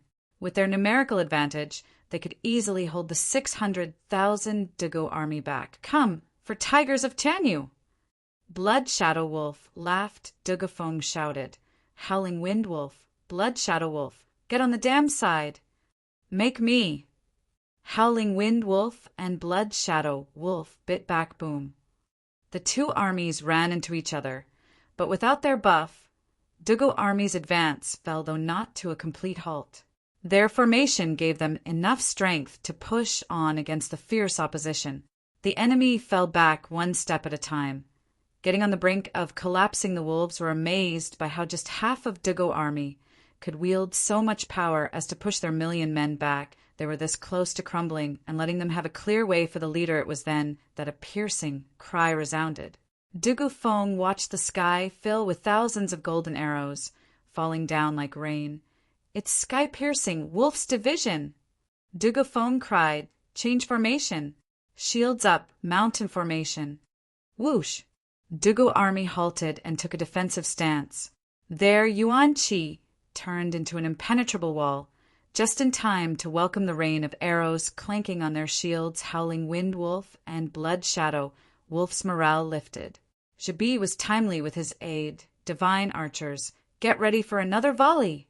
Jabi ordered, and his men opened the floodgates. Dugu army could only duck under their shields and hold on against the constant hammering. When the attack finally let up, Dugu army found Howling Wind Wolf and Blood Shadow Wolf teaming up with Sky-Piercing Wolf. By surrounding them, advancing now was out of the question. Dugafeng's side, the risk was high with this move. It was either win or lose. Flanked as we are, this is where we will meet our end. Brother, what do we do? Dugu asked. Dugafeng shook his head. Our task is done. We just have to hold our ground and keep their men busy. That is the role of bait. Fifth holds the true force. Dugafeng looked towards Tuoba Tieshan's tent with a smile. In Windgaze City, the house lords were watching Dugu army get pinned down. Gu Santong bound and were worried with anxiety. Pavilion Lord Long, what do we do? We have to save them, or everyone in the city will die. Grandmother, said Long Yifi sighed. And how do you suppose we do that? Get Gu Santong freed up? We don't have the manpower. Support the army? How do we do that when we've always operated alone? We will be stuck there with them. All we can do is wait for Zhuo Fan. The others sighed. Xia Xiaofeng shook his head. Did we ever stop to think the day would come when we, the mighty leaders of 7 houses of boundless prestige, will end up so powerless? We are reduced to nothing more than spectators in the battle that will decide our fates. Ha ha ha, now I see just how weak the house lords really are. The others echoed his sentiment with a strained chuckle. On Li Jingtian's side, the elders were running for their lives. Steward Zhua, they don't seem to be buying it. Maybe they don't care about us and are now slaughtering Windgaze City. No. Zhuo Fan was resolute. I broke his meat suit and the guy must be boiling mad. The other 2 will be with him for appearance's sake, to save their names. They're overconfident in their ethereal stage power, thinking in their thick heads that revenge couldn't be easier. They'll never go with feints to draw us out by attacking Windgaze City. It's too much of a pain when they don't have to. Qiu Yanhai grumbled. Steward Zhua, next time if a twisted trick like honey trap comes to your mind, could you please leave my biddy out of it? Ha ha ha, you think I wanted to do that? She's a victim of circumstances, Zhuo Fan said. The plan was to draw the experts away by pissing them off and give the 4 tigers of Tianyu some breathing room. As to how we go about doing that, it all came down to the adversary. It's not my fault that a pervert showed up, even kissing me with that foul mouth of his. So why are you so upset? No one touched your biddy. In fact, I'm the victim here. The others laughed. Qiu Yanhai bowed. Many thanks, Steward Zhua, for saving my biddy. That's what teammates do. Don't mind it, Elder Qiu, ha ha ha. Zhuo Fan waved him off. A bellow came from behind them. You rotten son of a bitch, Don't move a muscle. I'll flay you alive, burn your soul, and take that meat sack for my own. Turning around, they found 2 men and 1 python coming over at full speed. Li Jingtian turned to Zhuofan. The steward looked below and pointed at a valley. That's where we land. Elderly. Someone's expecting us. Sure thing. Li Jingtian nodded and flew with the couple behind him. The 4 of them landed in this picturesque landscape, surrounded by mountains on all sides. The blissful sound of a stream and the forest animals made it paradise. The 3 ethereal stage experts touched down as well. Obscene snake snorted, an ethereal stage cultivator, some radiant stage experts, and a puny profound heaven cultivator. Think of running from us? Well, think again. Who said we're running? Think we're scared, is that it? Zhuofan mocked with an obnoxious tone. We just recalled that we had prior engagements and had to visit some friends. What are you doing coming with us? Hi, cut the bull. Talk trash all you want, but at the end of the day, I'll peel your skin and wear you like a suit. Back up a little. Zhuofan cut him off and sneered. Here, I thought only the white-mustached Foggy was slow, but now it seems you aren't so bright yourself. How would you look if you wore me without skin? Didn't think of that, did you? Ugh. The python burned with fury. Looking lost all over the place, he was only spitting insults, not minding the contradictions. What would I ever do with a skinned body? Chapter 492, Impermanence 5. Chapter 492, Impermanence 5. Holding his head, elder whose savage eyes glared at obscene snake. Are you here to kill him or to chat up with him? What are you doing getting tongue-tied in crap? You're dragging the intellect of our whole sect through the mud. Elder who roared at obscene snake and jackal, all he got was a huff and puff from them. Focusing their angry glares on Zhuofan, it was all this piece of crap's fault for them ending like this. One in a sorry state and the other without a body. Their reputation as an ethereal stage expert aside, he had now attacked another angle. Their brains obscene snake snarled. Rotten punk! I will crack your skin, take your bones and torture you. I'll make you suffer until you beg for death. Did you give up on possessing me? Zhuofan grinned. Obscene snake's tail was whistling in rage. None of your goddamn business. Just remember, I will make your life a living hell. You will live a long and painful life. Hi. Zhuofan merely shook his head. Damas. Boy, are these people the target? An aged voice resounded. The elders jerked around, but saw nothing. Fear creeped into their hearts for how much weaker they were compared to the owner of this voice. The 3 felt, perhaps, more than a little uneasy. Did we just get played again? We, the great ethereal stage experts? An expert ambush. But Tianyu has nobody stronger than us. Even Li Jingtian's case took 1,000 years to pass, yet now there's another ethereal stage expert in hiding? The 3 gulped. Their common sense defeated. Zhuofan sneered at them, cupping his hands. I thank the elder for his support. They are all here. Please begin. Fine. The aged voice came again. From all around the mountains, space twisted until 5 aged robes came into view. Having the group surrounded, every single one of them had a handicap, one with atrophied ears. One was blind. One had a cut-off nose, and one with the tied lips. Even though his voice still came out, the last one was looking quite healthy, if one ignored his other crippled senses. He didn't even have a tongue, only groaning as he talked, following the trend. The 5 men each missed sensory organs, yet through a twisted logic still had the sense that the other guys were missing. Even Li Jingtian twitched a bit after looking at the creepy 5, while the 3 elders were downright stumped. Even falling back in fear, fierce tigers' teeth chattered. Demon scheming sex Impermanence 5, what are you doing here? Last I checked, Demon Scheming Sect is one of Tianyu Empire's 3 guardian sections. Going about our domain is only natural. That being said, I can't help but wonder, what's Beast Taming Sect doing here? Are you here to mess with our disciples? For elders simply meditated on a rock, with only the blind, deaf, and sealed-mouth elder speaking. The terror was growing within the 3 beast elders. evident by their sweat. Fierce Tiger wiped his brow and bowed. Elders, we have been taunted by some insidious lowlife. We have never touched any of your great sect's disciples. Never, is it? Then what was that flaying our disciple and taking his body all about? My ears are frail, but I can hear just fine. The same one spoke. The trio were panicking now, crying at Juafan. You're a demon-scheming sect disciple.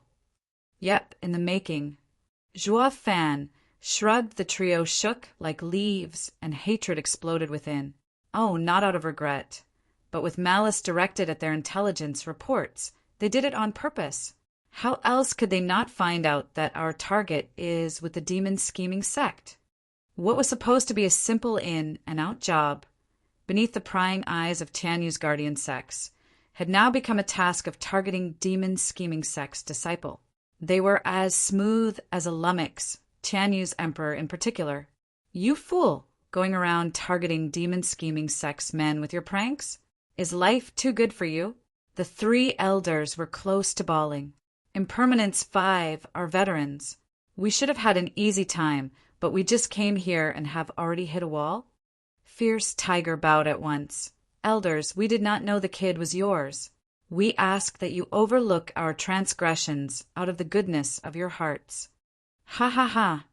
What's the point of sect rules if a simple apology would suffice? You messed with our disciple and think you can walk away just like that? Who do you take the demon-scheming sect for? The same elder taunted as tears welled up in their eyes. Obscene Snake had to show his dissatisfaction. Elders, just look at us. It's him who has messed with us. He is still alive and kicking even after taking out my body. Ha ha ha. A profound heaven kid destroyed a great ethereal stage expert's body. What a shame. And now you have the nerve to own up to it? The way I see it, death will look much better on you. The elder mocked the other. 4 elders shook a little, each expressing joy in their own creepy way. Fierce Tiger barked. Obscene Snake, are you so damn blind? This is a trap. Demon-scheming sect is splitting hairs just to fish for leverage. We can beg all we want, but they won't ever let us go. Ha ha ha. Everyone is a product of their environment. You haven't been around this kid for long, yet you already have the kid's brain rubbing off on you, if only a little. I think congratulations are in order. The elder mocked. Fierce Tiger turned savage. Impermanence 5, you're famous in Western lands, but you're not much different from us. Don't push it, or we'll take you down with us. Now I really want to see just how 3 nobodies would go about doing that. Ha ha ha, the elder shot back. Kid, take your men away before they tie us down. Yes, elder. Juafan bowed, giving Li Jingtian a look. The 4 flew away, but didn't go too far. Watching from the sidelines at the edge of the valley, a fight of this degree would do the fresh ethereal stage. Li Jingtian and the power couple world of Good Chiu. Yanhai frowned at the still-sitting elders. Steward Jua, what's the deal with them? Their senses are wilted, but not by accident. Ha ha ha, true. It came about from their cultivation method. Juafan explained. It is a combination art, vicissitudes art. It is said a year of vicissitudes, a time of blossoms, and a time of wilting. When the year turns, vicissitudes begin anew. This is the natural cycle. Everything in this world rises and falls in a never-ending cycle. These 5 elders emulate it through their sensory organs. But the cycle can sometimes thrive and sometimes degrade. To compensate for this glaring weakness, they each gave up all their sensory organs except one. Thus, together they will only thrive, to the point that many experts stronger than them have fallen to their combination art. The elders are named after the sensory organ they picked. Take that talking elder, for instance. He is Elder Shi because of his tongue. The others nodded.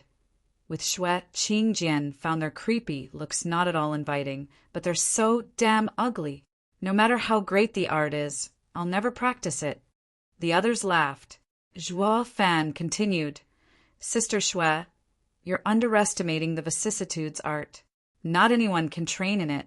The least you should be ready for is to give up your face.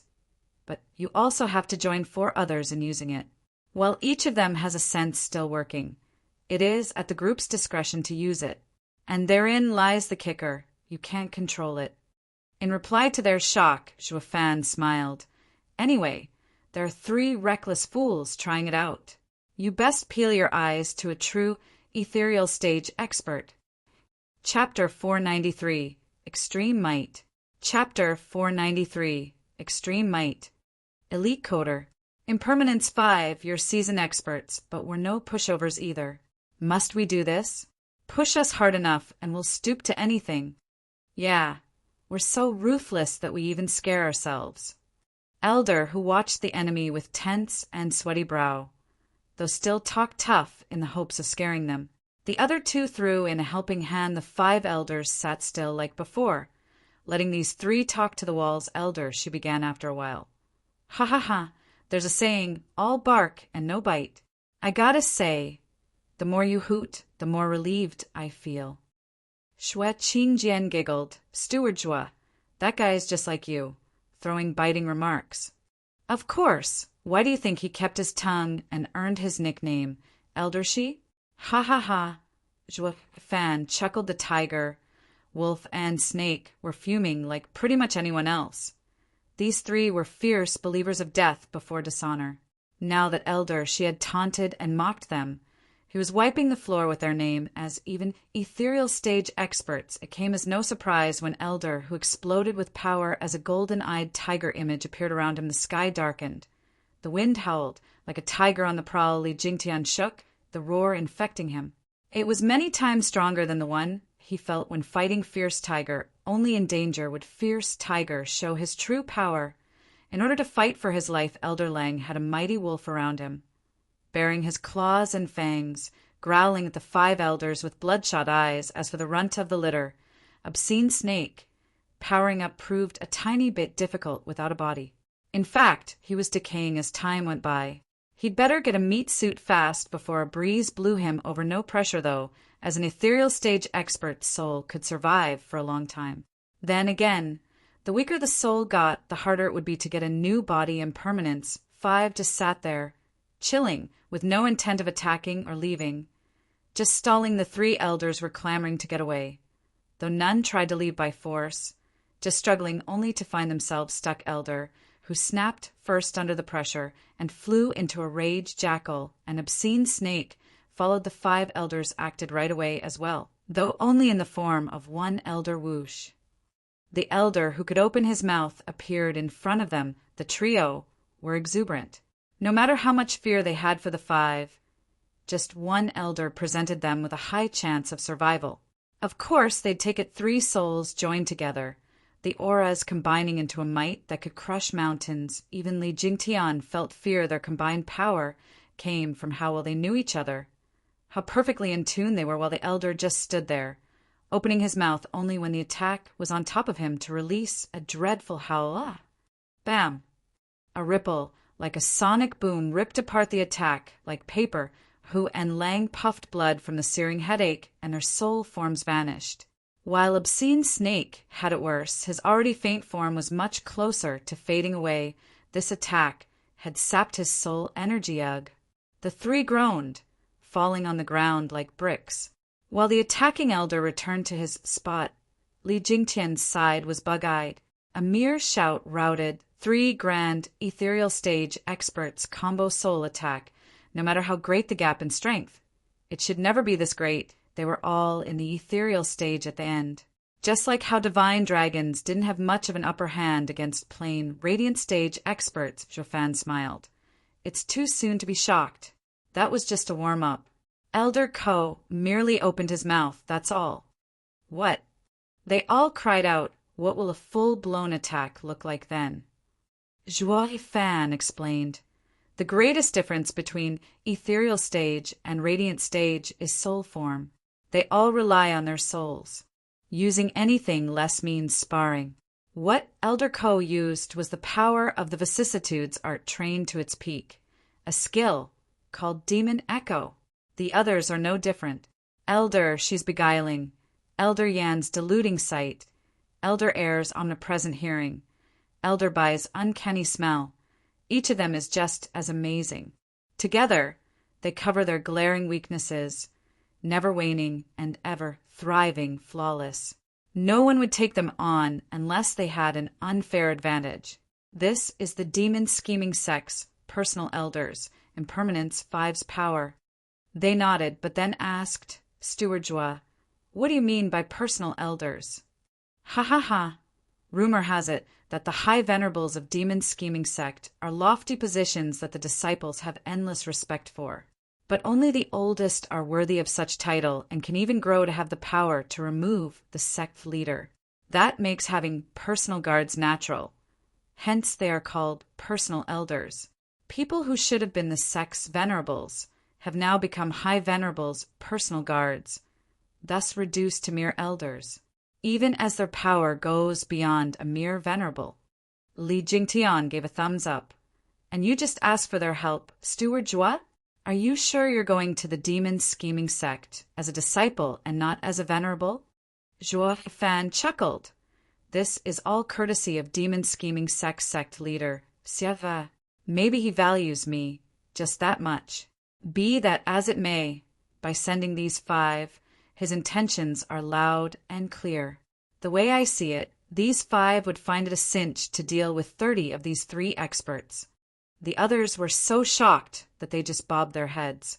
The 3 in question crawled to their feet at long last. No matter how much they'd heard of the 5's prowess, it still topped their imagination. Just one of them had handled the 3 of them like children, wiping the blood on his mouth. Elder, who cupped his hands. Impermanence 5's vicissitudes formation lives up to its name. I accept my defeat, though it's not much of a contest. Ganging up on the few of us. Ha ha ha, what are you spouting? Vicissitudes formation? We haven't even used it. That was all Elder Co. As for ganging up on you, it's your side outnumbering him. But I get it, trying to talk your way out of it. A shame that's the most useless approach when it comes to demonic cultivators like us. While righteous cultivators like you would go the extra mile for stuff like honor and whatever, for us the end justifies the means. A loss won't change no matter how few or many are attacking. It's all about strength. Elder, she didn't buy into the taunt. Fierce Tiger's face fell. Damn unreasonable demonic cultivators. They don't give a hoot about their names, wanting our lives even in a 5 against 1. Against righteous cultivators, they'd already be ashamed by now. Going for a fair fight instead, Elder, she mocked, since you're so keen on seeing our formation. Though unworthy, we're happy to make an exception for your ignorant eyes. Oh, no. We'd like our eyes to be ignorant, thank you. Elder, who waved around the trio together, couldn't even deal with one of them. While all 5 would kill them with a flick, it was an overkill, plain as day, like a 9-foot-tall mean thug, towering a 3-year-old. A slap would do him in, but the thug just had to take the kid through the full course of his arsenal. The 3 lamented their fate's impermanence. 5 couldn't care less. They began with hand signs, clearly deciding to torture these 3 bastards. Good Joie fans' eyes lit up like a good audience. Impermanence 5's formation was a novelty rarely observed. To witness, it was a chance that appeared once in a blue moon, especially for Li Jingtian and company. The peak of the ethereal stage would be a good demonstration of this stage's true potential. Chapter 494, Soul Form. Chapter 494, Soul Form. Ripples came out of the 5 elders, one after the other, and the sky above them turned a bright green. It enveloped the whole valley. Just like a barrier, the beast elders were tense and scared. It was Elder who decided to act and bellowed as he rushed to the skies to leave this damn place 3 meters. That was how far he got. Green light flashed on him and held him steady. Fierce Tiger was aware of his predicament and unleashed every ounce of power in his being with a roar. A golden tiger came out of him, soaring away. Elder who? Don't you want your body? Elder Lang cried, all that work pumping iron to get to this stage. It was a shame, just letting it go. And now he'd have to do it all over again with his next body. So despite his love for the chiseled body, desperate times called for desperate measures, while Elder, whose mind was set, using his body as a lure to get his soul to survive. Elder Lang was overcome by mixed emotions. Fierce Tiger never gave them a hint of his plan. and just left them there. The five were sure to address this oversight the second time elder, who was the sole exception. Who could blame him? Any attempt to let his pals in on his plan would be foiled. Omnipresent hearing was just that amazing, picking up the tiniest sounds, even transmission. Not that Elder Lang knew any of this. As for obscene snake, he was outraged. Since this plan would never have worked for him in the first place, he had no shell to shed, being a soul, and all the snake and the wolf stared, slack-jawed at the sky. With fierce tiger moments away from leaving the valley and getting his freedom, the leftover felt forlorn. Just then green vines shot from beneath and coiled fierce tiger tightly like a bow-wrapped gift. Fierce tiger roared, an exercise in futility. The green vines got him back down to earth, one step at a time. Ha ha ha, we'd have no name to speak of if even you three nobodies could escape us. Elder, she mocked. The others nodded, sitting on their rock and doing what felt like light work of catching him. She and Lang's faces fell. If even fierce tiger's surprise plan failed, what did that mean for them? Yet another ripple covered the green valley, and thousands of vines came from all sides at the two. They had no hope at all of fighting back. Any struggle was just wasted energy. Tightened among the glowing vines, fierce tiger roared in his feeble attempts, feeling himself growing weaker. The tiger soul was slowly fading as well, while the green glow on the vines only got stronger. The same happened to obscene snake. Without a body to shield him, his soul was taking the brunt. Elder Lang was shaking in his boots, his body drying up like a raisin, and the vines pulling his soul out into the open. Awaiting the same fate, they were officially in hell, experiencing a world of pain and endless remorse. Elders, have mercy. We'll never come near your precious disciples again. There's nothing personal between us. There'll be no revenge. I beg of you to let us go. We will never forget this kindness. Spare us, elders. The three whined across the whole valley in a sappy and tearful voice, but the five elders were like rocks. Li Jingtian's side knew the five elders were way better than the three, but not by this degree. They didn't even move, and the three were already dying. How are they same stage cultivators? The least you can do is twitch a finger. Chiu Yanhai said in shock. Steward Jua, what are those things? Is it a grand skill of theirs from cultivating? That's their soul. Zhuo Fan said soul was the unanimous question. In the ethereal stage, the soul takes shape and can be molded into any form through cultivation methods. Like those three, they trained in a method that made their soul animals. Elder Li should be a black dragon, because of the wraith art he used to achieve advancement. Zhuo Fan explained. While Impermanence 5 have the vicissitudes art and have combined their strengths, this made their souls not the vines, but that green glow you see covering the valley and sealing this place, the vicissitudes world. They have the control of every root, every blade of grass at their fingertips, thriving and waning, translating into their enemies' flourishing or decaying states. Taking away another's life is what they are best at. With this lesson and practical demonstration, they came to the obvious conclusion that in the ethereal stage, the soul's strength ultimately decides victory. Shui Qingjian said. Steward Zhua, what about mine and Geezer's souls? What will they be like? Zhuo Fan surmised. Sister Shui and Elder Chiu train in fire and water arts, so you ought to become fire and water in constant growth.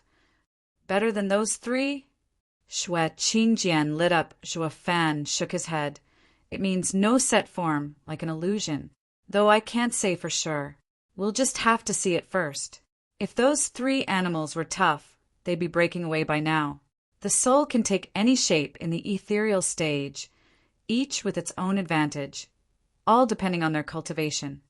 They all nodded. The three soul beasts' pleadings stopped at last, their voices cut. It was now a matter of time before their souls died. Elder, she took out a gourd, and with a flick, the vines of the tamed pets inside, putting the cork on. Elder, she stashed the gourd, and the green glow faded with another sign from the five elders. Rafan and the others went to them and bowed. Thank you for everything, elders. However, I didn't understand something. Why did you let them live as prisoners? Ha ha ha, this is a sect matter, Junior. Killing them is easy. as well as missing out on a huge harvest. We'd rather take them to the sect leader first and let him decide their fate. Elder, she spoke. Zhuo Fan nodded. Xiaoyu wants to stir things up, I see, and to take it out on beast-taming sect. I reckon he'll reap a plenty. What will that make of the elder's support? Him helping me, or me helping him? Elder, she looked hard at Zhuo Fan and nodded. You've got quite the brain, Junior. I see why the sect leader likes you and sent us over. Though keep it in mind to show him some courtesy. Sect leader is no saint either. Thank you for the reminder. I will keep that in mind. Zhuo Fan bowed. The elders nodded. Since that is all, we'll be returning. I will handle the rest. Thank you for all you have done, elders. Zhuo Fan bowed, and they flew away. Li Jingtian muttered. Nice guys, those seniors, unlike any demonic cultivator I've ever seen. There are plenty of freaks of nature around, but that doesn't mean they're all savage and twisted. Many just walk their own path and care not for others. Because of this, they're lumped in with demonic cultivators. These 5 hardly talk with anyone else beside themselves. Their shrewdness isn't too sharp. They're the closest thing to a saint as far as demonic cultivators go. Zhuo Fan explained. He looked towards Windgaze City and shouted, Now we just have to win this battle and everything will fall in place. Chapter 495. All your base are belong to us. Chapter 495. All your base are belong to us.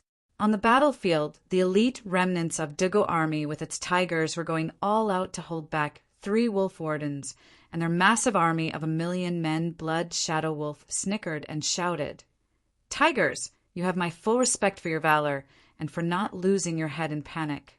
In my name as Blood Shadow Wolf, I promise the commander will take you in. Just surrender. Dream on. We are Dugu Army's 4 tiger generals. We don't surrender to the likes of savages. Dugu Fong, snorted Howling Wind Wolf mocked. Your lord threw you to the wolves, so why do you still insist on fighting? Our commander cherishes talent. Join us, and your army with you at its helm will win us all the battles. Your future will be glorious. Why must you throw it all away? And for what? That twisted emperor of yours. Is he worth dying for? Chuanrong and Tianyu's emperor's deal was just that, business. It had no clause saying that they had to like the guy for his foul schemes. It worked against him, in fact, making them admire Dugu army's valor. Instead, it went without saying. When the situation called for it, the Chuanrong army would rather flip these intrepid warriors to their side. A shame that the one thing standing in their way was the same element that had made the Dugu army invincible for all these years. Their resolve and undying loyalty. Marshall had fallen at the emperor's underhanded attack.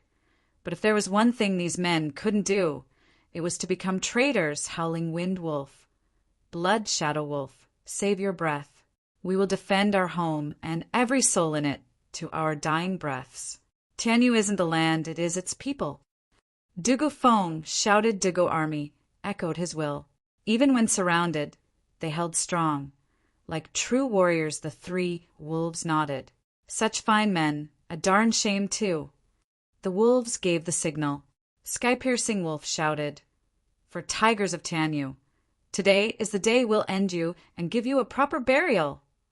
Much appreciated. Ha ha ha. Dugu Fong laughed. They were mere bait in this battle. But with death lurking at every turn, the brothers had made peace with it. The wolves were hesitating. Fighting their rivals for so many years got them to understand their character. But a soldier's duty was above sympathy and individual will, and they had to cut down their enemies without remorse, crush them.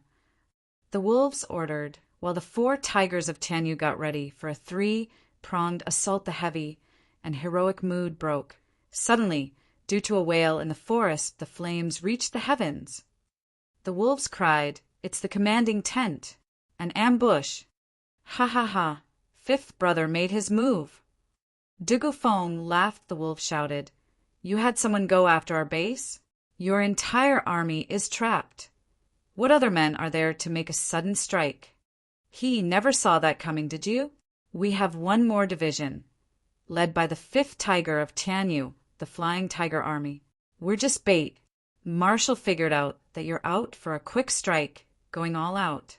So we baited you, and you bought it, leaving the fifth brother free to attack your commanding tent. To capture an enemy, first take their head, ha ha ha. Dugufong laughed, and the wolves exploded in rage. The full might of the 8 wolf wardens was here, leaving the commanding tent in solitude and defenseless. Going where the fire burned hottest, Luo Yunhai led his steel war puppets, cutting through the remnants like butter with their capacity as freaks. Luo Yunhai found that a formation at this point was overkill. Charging was enough to mow the enemy down. They were an unstoppable killing machine. Luo Yunhai wasn't quite happy, though. He knew Zhuo Fan was using this war to establish his position, a cinch with this ridiculous army. But it was so easy that it made the wind feel flat all those years he spent in Dugu army learning formations. Tactics, maneuvers, and counters were flushed down the drain. With an army like this, they acted like a locust plague, tearing everything to shreds and leaving only a mess behind. It mowed down even the likes of Tuoba Tieshan's personal guards. No order, no tactic, just head-on attack like a deranged, murderous fanatic. It finally dawned on him as to why Zhuo Fan kept saying power trumps everything. Young master, there are no more enemies. All that's left is the commanding tent. We await your orders. A peak radiant stage war puppet-bowed Luo Yunhai muttered, with your strength. Just go in there and grab him. What are you asking me for? Young master, it's Steward Zhuo's will. Take the commander yourself, sir, and your name will spread. It will be on everyone's lips and in their hearts. Brother Zhuo is so thoughtful, even though this achievement brings me no joy. Luo Yunhai shook his head and walked to Tuoba Tieshan's tent. The place was surrounded by war puppets. Luo Yunhai walked in to see a lone stalwart man, sitting in the high seat without fear or anxiety, saluting.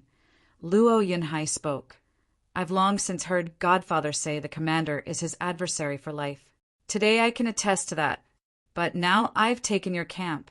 You've lost. So I will have to ask you to come with me. Ha ha ha. Where did this egotistical brat come from?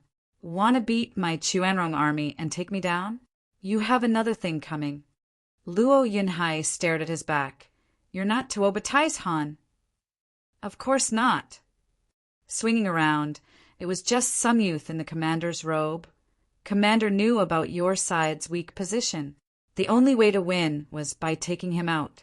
You've been had, ha ha ha. Young master, there are enemy soldiers crawling all over the place. We're surrounded.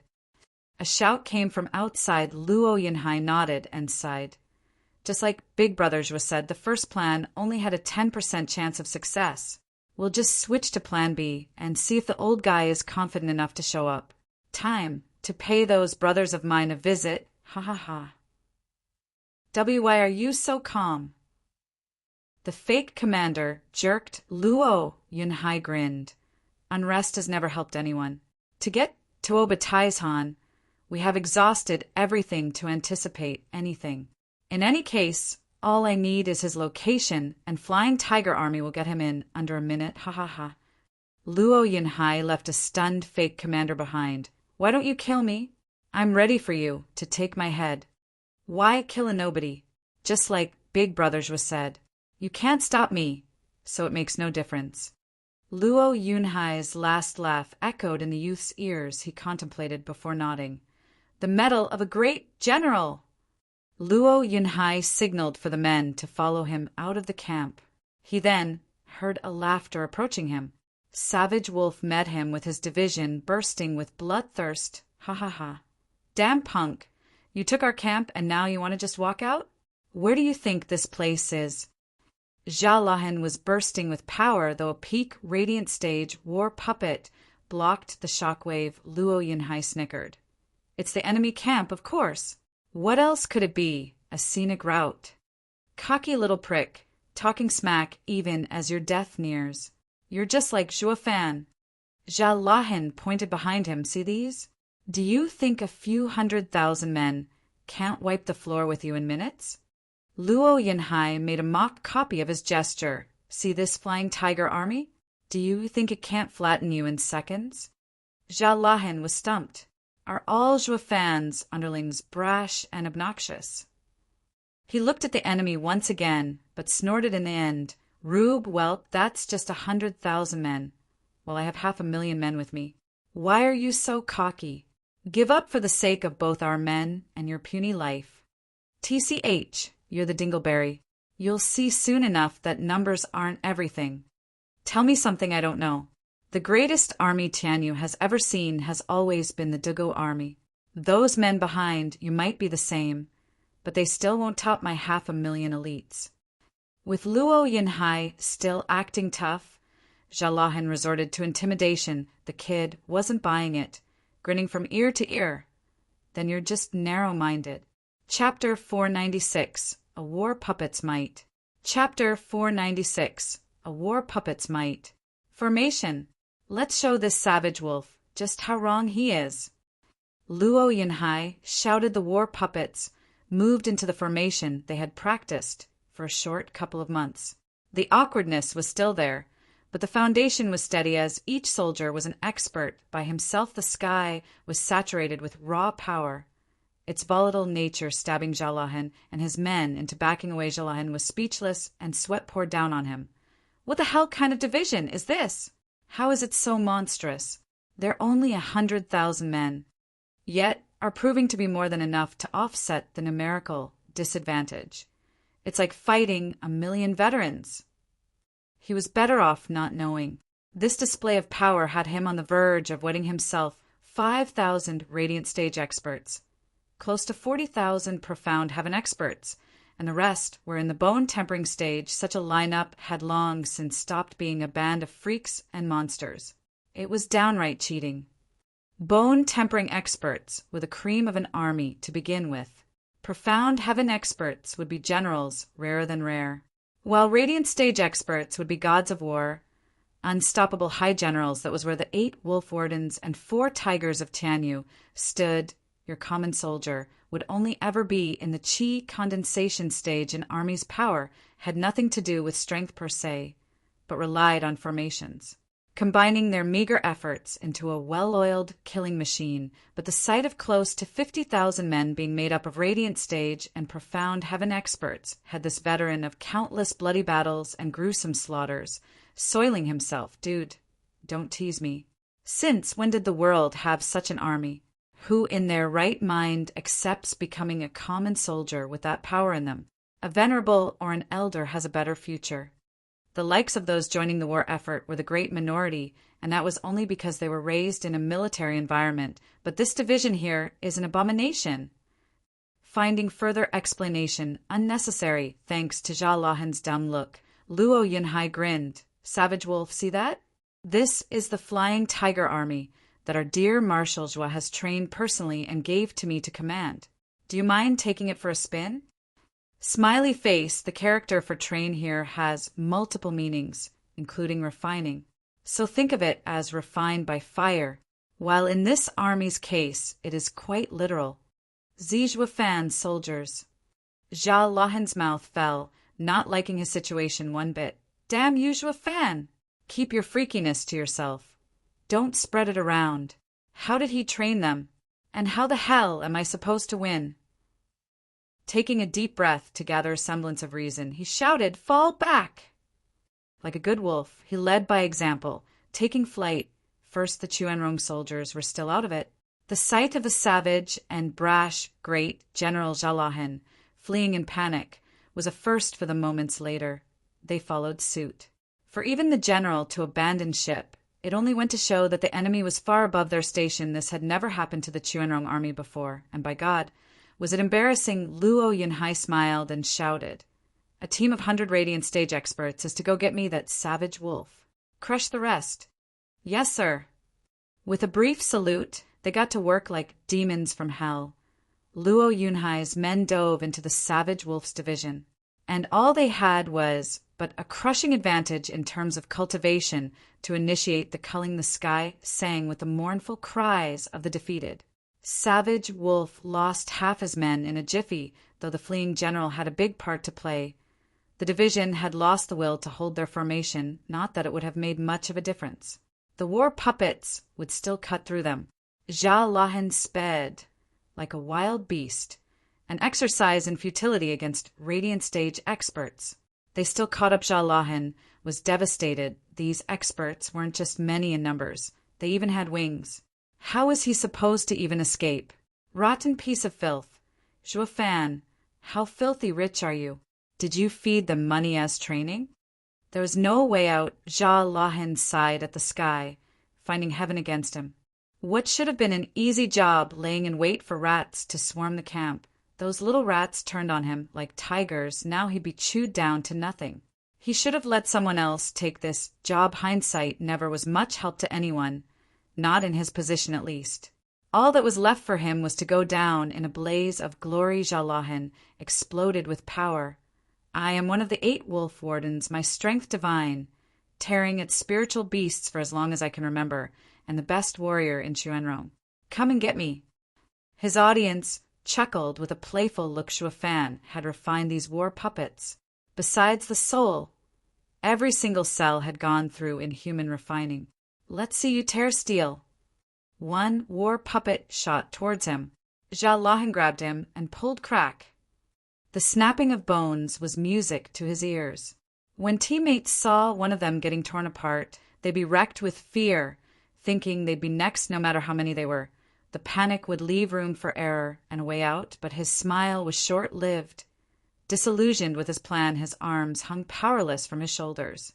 That snapping sound had come from his arms. Jalahan watched him with shock.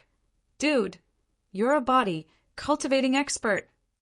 Never done it in my life. This steel body is courtesy of Steward Jua to all of us. All that raw power won't do good here.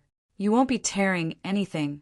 He laughed. Jalahan was dumbstruck, watching the 100 men with an ashen face. The grand numero uno Chuenrong warrior just got kicked 100 paces back in Tianyu. Scratch that, 100,000. Jalahan made such a funny face, like a kicked puppy. Is Luo clan a realm of freaks? Why are you all so damn abnormal? The others laughed in pride. It was finally their turn to mess with others. This is the feeling of strength. They sealed Jalahan's cultivation, making him captive back at the battlefield. The 3 wolves watched their camp with worry. The wails and cries weren't helping either, though it did bring a smile to the tigers. Howling Wind Wolf. Leave it to us and go save Commander. Je Bi said. Howling Wind Wolf nodded, just as he heard Dugofeng's mockery. Too little too late. But by all means, go for it. You'll just find your dear Commander Tauba in 5th chains. You'll only be making it easier for us, going there to surrender. This battle is our win. Don't bet on it. The wolves turned towards the voice in shock. To the commander. Men made way for the incoming Slaughter Wolf's division. Next to him was a man in a deputy's clothes.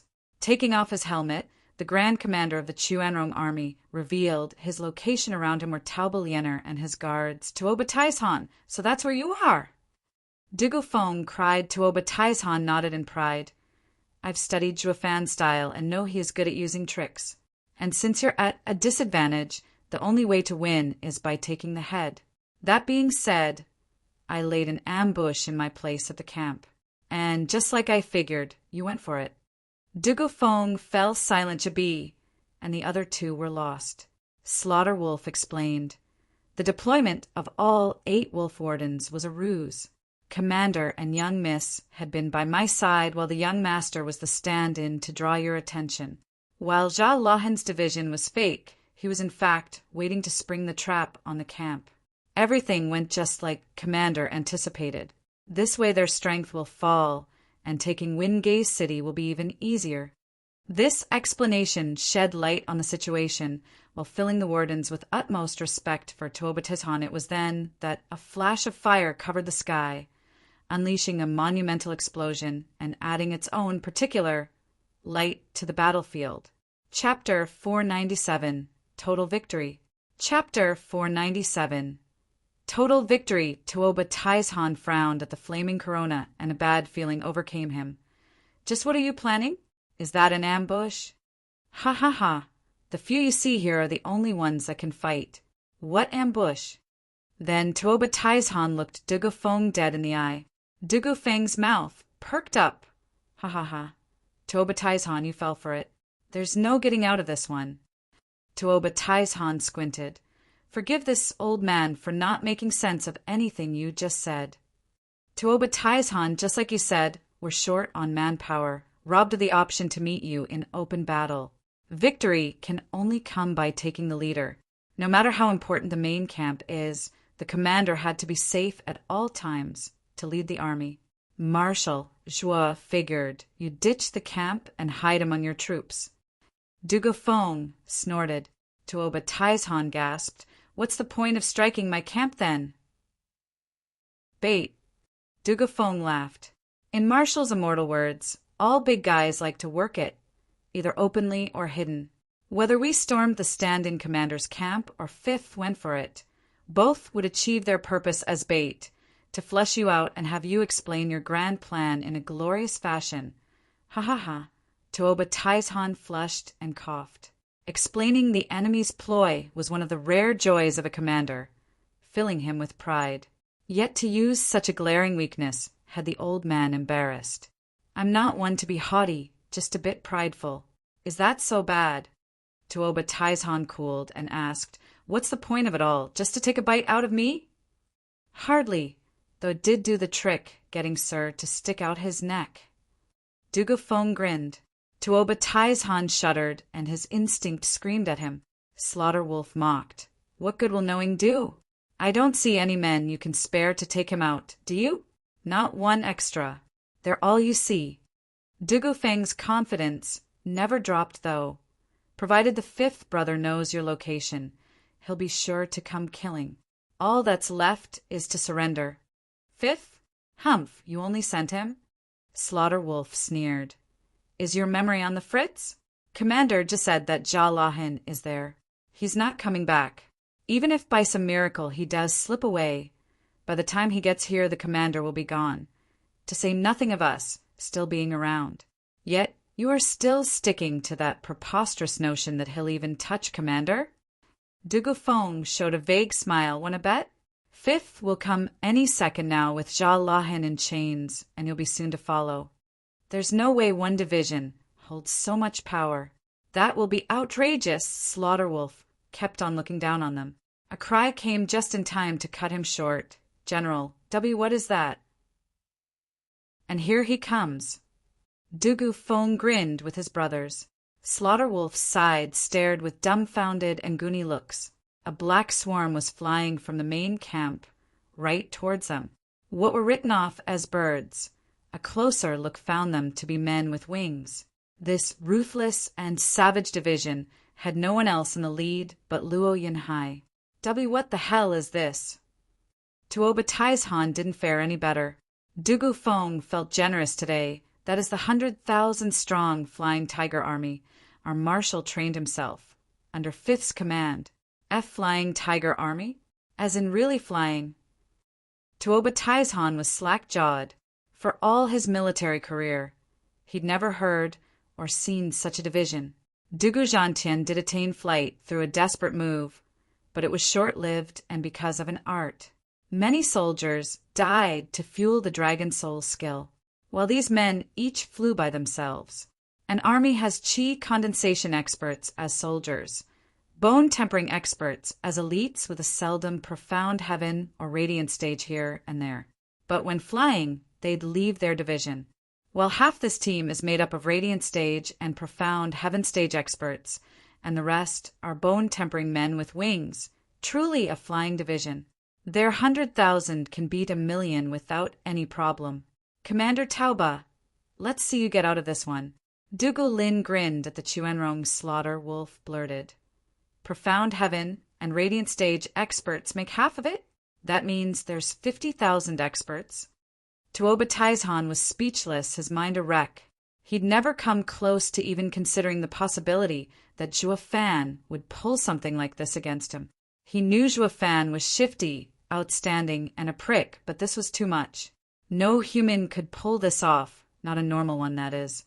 Tuoba Tieshan's decades of bloodshed on the cruel field of battle had put him face to face with countless opponents. But no one came close to the likes of Zhuo Fan.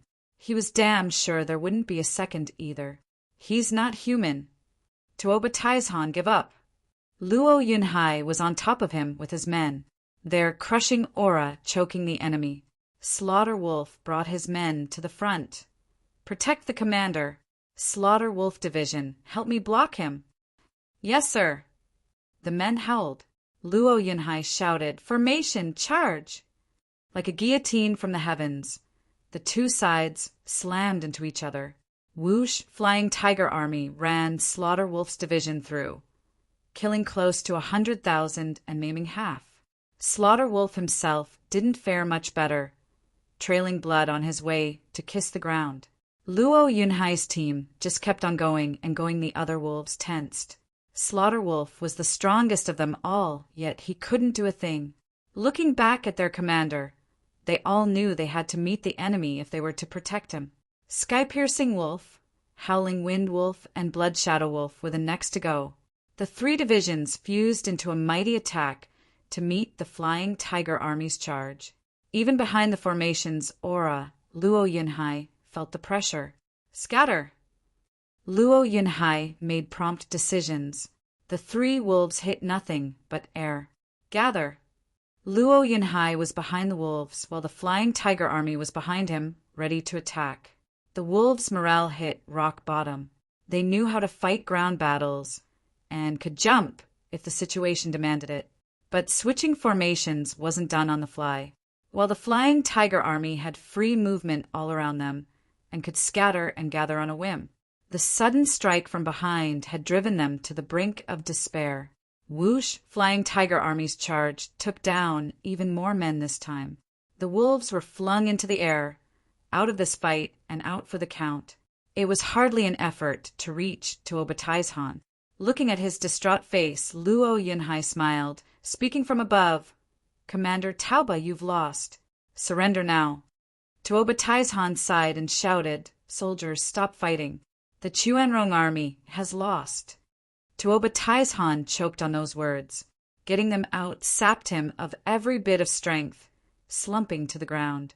He had never known defeat, and now his first one had proved to be devastating.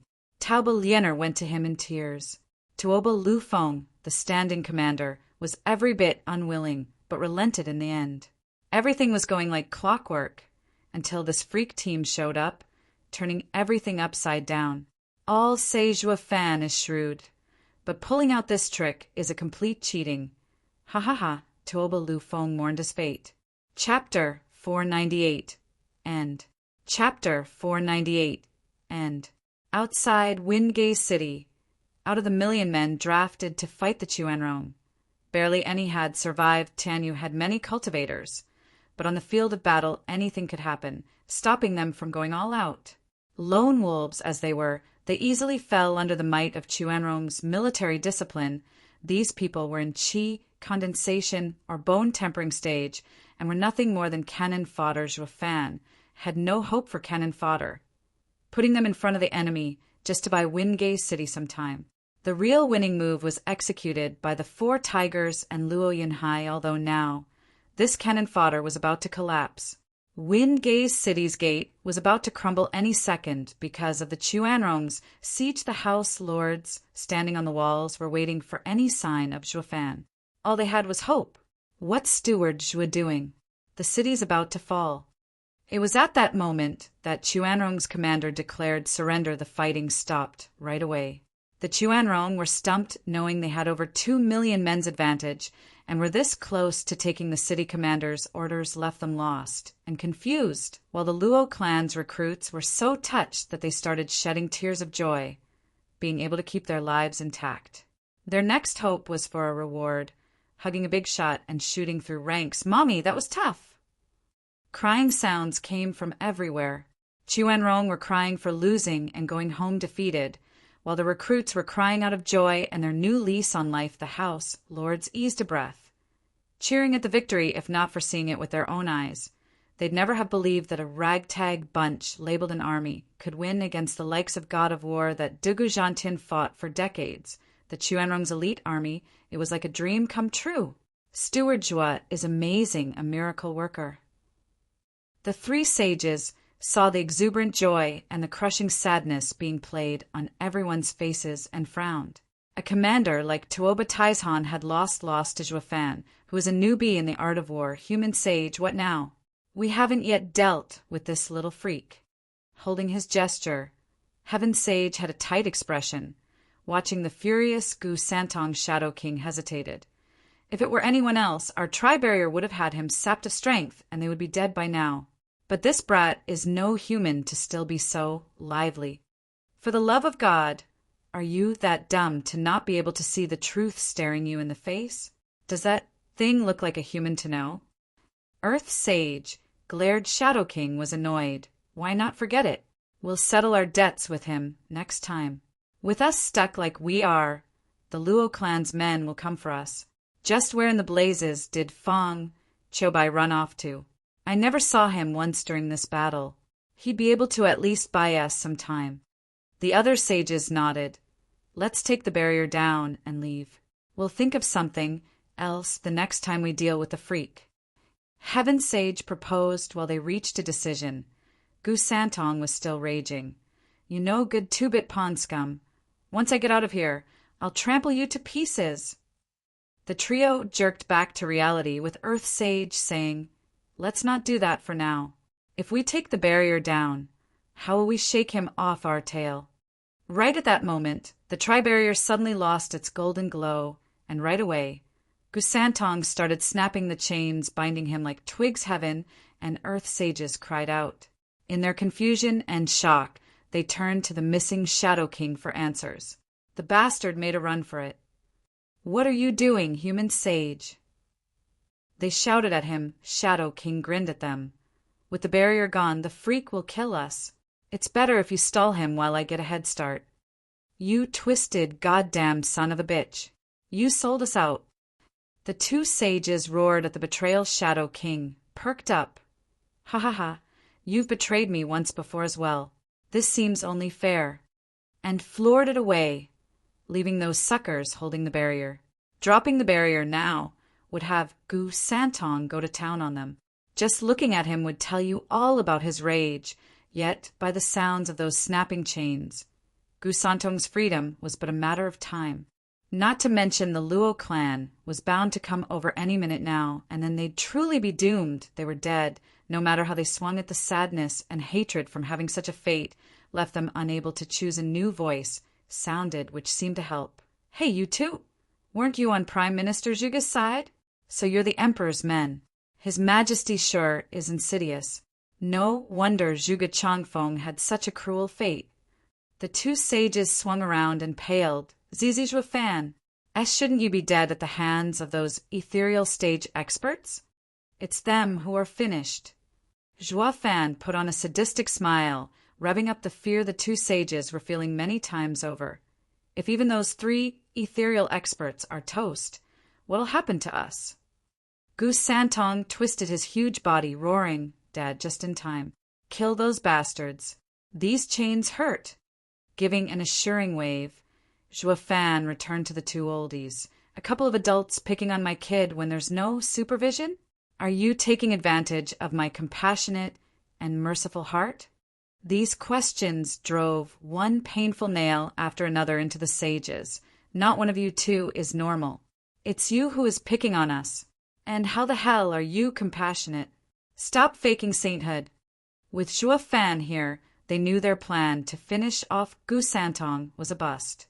With a sigh, they entered the pits of despair. They relaxed their hands. Gu Santong laughed at his newfound freedom and stomped. Time to die! The two just stood there, welcoming it with no intention of resisting, resigned to their fate's weight. Zhuefan postponed their deaths. Gu Santong's hoof froze. What's up? Young Sanzi, you can't write off chaining you with such a light sentence. Feed them bloodworms. Let your dad handle it. Zhuefan's grin was about to split his face. Gu Santong lit up. Good point. Turning back to his childish self, father and son both grabbed a neck each and clutched. The sages had to open their jaws and cry. Zhuefan threw a bloodworm in. What the hell did you give us? Heaven sage, shouted Zhuo Fan was vague. The good stuff. Zhuo Fan made a sign, and the two folded from the gut-wrenching pain. Their eyes were red and were reduced to flopping on the ground in a cacophony of incomprehensible screams of agony. Goose Santon clapped. Finally getting to dish out some payback, Zhuo Fan nodded at his cheerful kid. He had someone take the sages into custody. As they returned victorious, their news of this resounding and total victory spread all over Tianyu. Zhuo Fan and Luo clan's fame soared. Luo clan was hailed as the savior of Tianyu. Repelling an enemy invasion was the same as making one a nation's founding father, not to mention Zhuo Fan, had started this war on the pretense of helping his lord, demonstrating to everyone his loyalty towards Tianyu, oblivious as the people were. The Chuanrong invasion was ushered in on a red carpet by the emperor himself. While Zhuo Fan's high-class act in defending his country was just a jab at his lord, shooting for the crown and throne moving on, Shadow King was speeding towards the imperial palace to report, but a loud roar from a huge black dragon blocked his path. He didn't even get a peep out, and was swallowed in one gulp. The black dragon flew back into Li Jingtian, the ethereal stage's sole shape. Amazing! Qiu Yanhai praised. Last time Shadow King had us on the defensive, but now Elderly has finished him off in one shot. Such is the gap between stages. Li Jingtian grinned. That brings Steward Zhuo's tasks to an end. All that's left is to settle it with the Emperor. Chapter 499. Poisoned. Chapter 499. Poisoned. The servants ran to and fro in the imperial palace, hanging lamps and decorations for some big occasion. There was no big celebration, though, since the sound of festivities never left the walls of the imperial palace. In the witching hour, the moon hung high in the sky, and the imperial palace shone like daylight, revealing 4 people in the wide hall. The emperor seated on his throne, Crown Prince on the seat to his right, his largeness to his left, and Princess Yongning was seated further to the left. 2 generations of Yuan clan had gathered here for a family picture, while servants stood to the side at attention looking at his children. The aged emperor showed kindness. Today is my birthday. It is not as lively as the celebration I had last year, but it is peaceful. It's been too long since we sat together as a family. Imperial Father, may you live for millennia to care for our nation and be carefree. It is my privilege to be here with you and just talk at leisure. Crown Prince bowed. Fatty followed. While Yongning was still sour, flicking her head away, the emperor began. Crown Prince, I know you always go by the rules, but you are among family here. Can't you let go of those old, pedantic, and empty formalities? I obey the imperial father's order. Crown Prince bowed again. The emperor sighed. From the imperial power and imperial grief, even his own flesh and blood treated him like a stranger by comparison. Yongning never had trouble crossing the line many times over with her cheerful nature. Only around her did this old emperor feel like a father should. Spoiling his children rotten, he turned to the apple of his eye, not minding it one bit that she always went against him. Yongning, do you still blame me? It's been 6 months. Imperial Father, you brought invaders into our lands, harmed our people, ruined your image, and yet still think it was justified. Yongning, rebutted the emperor, said, Yongning, to prevent the corrupt world from staining you, I have kept many things hidden from you. One thing you should always remember, everything I do it for you all, for the future of Yuan clan. Cough. The emperor's coughing fit earned Yongning sympathy, but she toughed it out and refused to forgive her father. The emperor smiled at her worried gaze. He turned to gesture at the empty hall. Crown Prince, Sunger, do you recall my last jubilee? With outsiders, officials, and many more coming to show respect. So why is it so empty today? The two opted for silence. Isn't it obvious? With so many wars happening one after the other, the factions have all fallen, but coming from the emperor. This question ought to have a deeper meaning. Imperial Father, it is because Chuanrong holds us captive. Crown Prince bowed with a prideful smile. Holding a feast right now will be like declaring that we and Chuanrong are allied. This closed celebration is unworthy of Imperial Father, but you always have the grand scheme of things in mind. The Emperor nodded. Crown Prince, you're always so thoughtful and careful in your analysis and affairs. I am relieved. Crown Prince's heart sank. The Emperor's praise had a foreboding feeling. Shrewd or thoughtful is the same thing. Relieved? Ha! The slave handles everything while the Lord merely orders. Imperial Father must mean. Crown Prince's eyes glinted. Songer, what do you think? The Emperor asked. The fatty bowed. Imperial Father, I believe the court is barren as you've removed the rebels. To restore life and prosperity to the court and nation, we have to promote talents to benefit the people and bring back our former glory. The Emperor nodded. Songer, you have good eyes. Good, ha. The Emperor returned to his throne. Crown Prince's face was looking gloomier by the second. For God's sake, Imperial Father was testing our policies, not judging how we handled the situation. This was a serious lapse of judgment. Imperial Father must like the old third more now. Crown Prince pushed down the rancor, returning to his seat morosely. The Emperor motioned for the feast to begin, having a nice family dinner.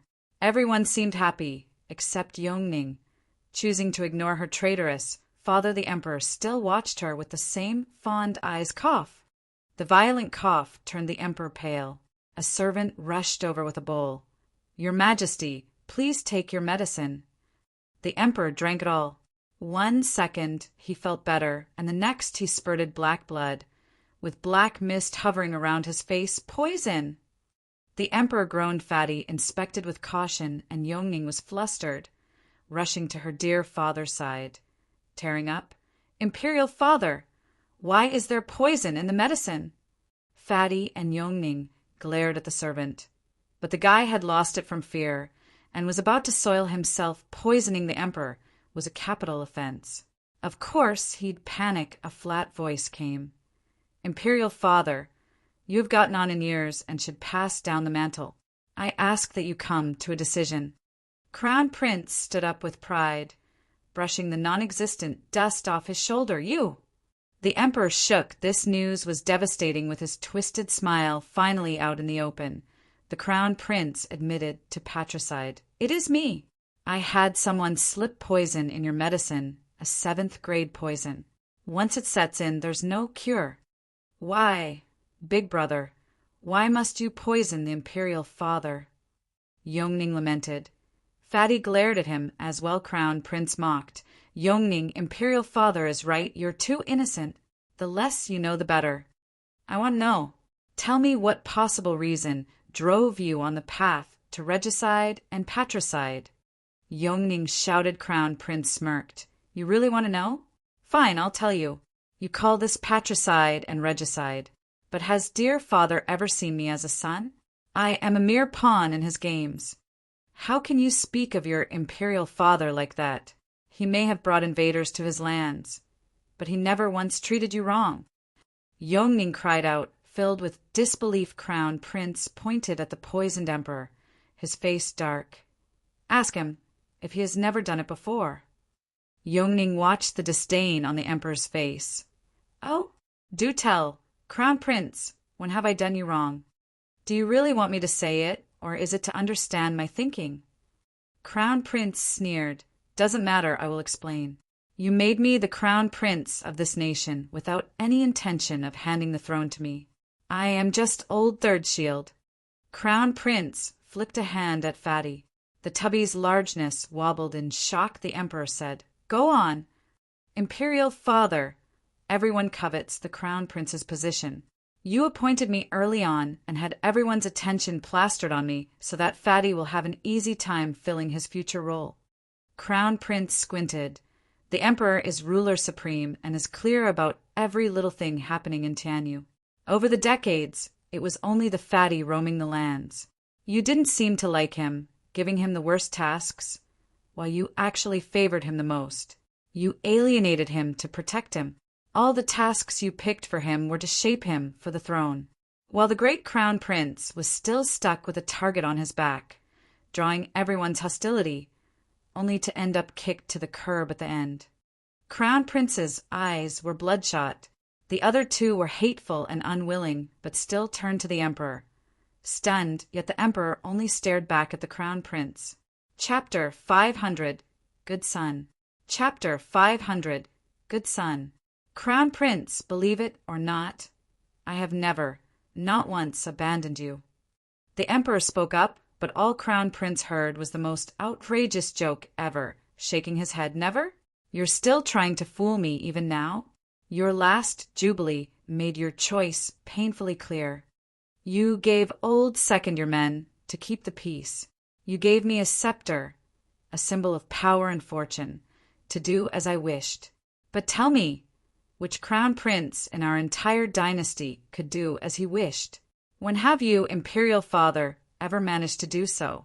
It was clear as day that you never cared for this Crown Prince. And what did you say to the fatty? No reward. Humph! Only the Emperor doesn't need a reward in this world. Do you think I am dumb? Big brother, you've got it all wrong. How can you jump to conclusions over some jokes, and think that Imperial Father wants to throw you away? The innocent Yongning stared back at him as Fatty remained silent with his thoughts the Emperor's side. Crown Prince, is this why you kept sending assassins after your third brother? What? Yongning cried. Big brother went after third brother too? Crown Prince grinned while the fatty's face widened the Emperor's side. I've known it for years. Crown Prince has sent his men again and again. Even as I had him go to Wingay's city, miles away from the imperial capital, the killer was right behind him. And with the last Jubilee, the attempts only intensified. Your brother never once mentioned this, but I'm sure he was aware. Isn't it true, Tsonga? Yes, Imperial Father. Fatty spoke with resolve. The Emperor smiled. Why haven't you told me? All I had was no proof and empty words.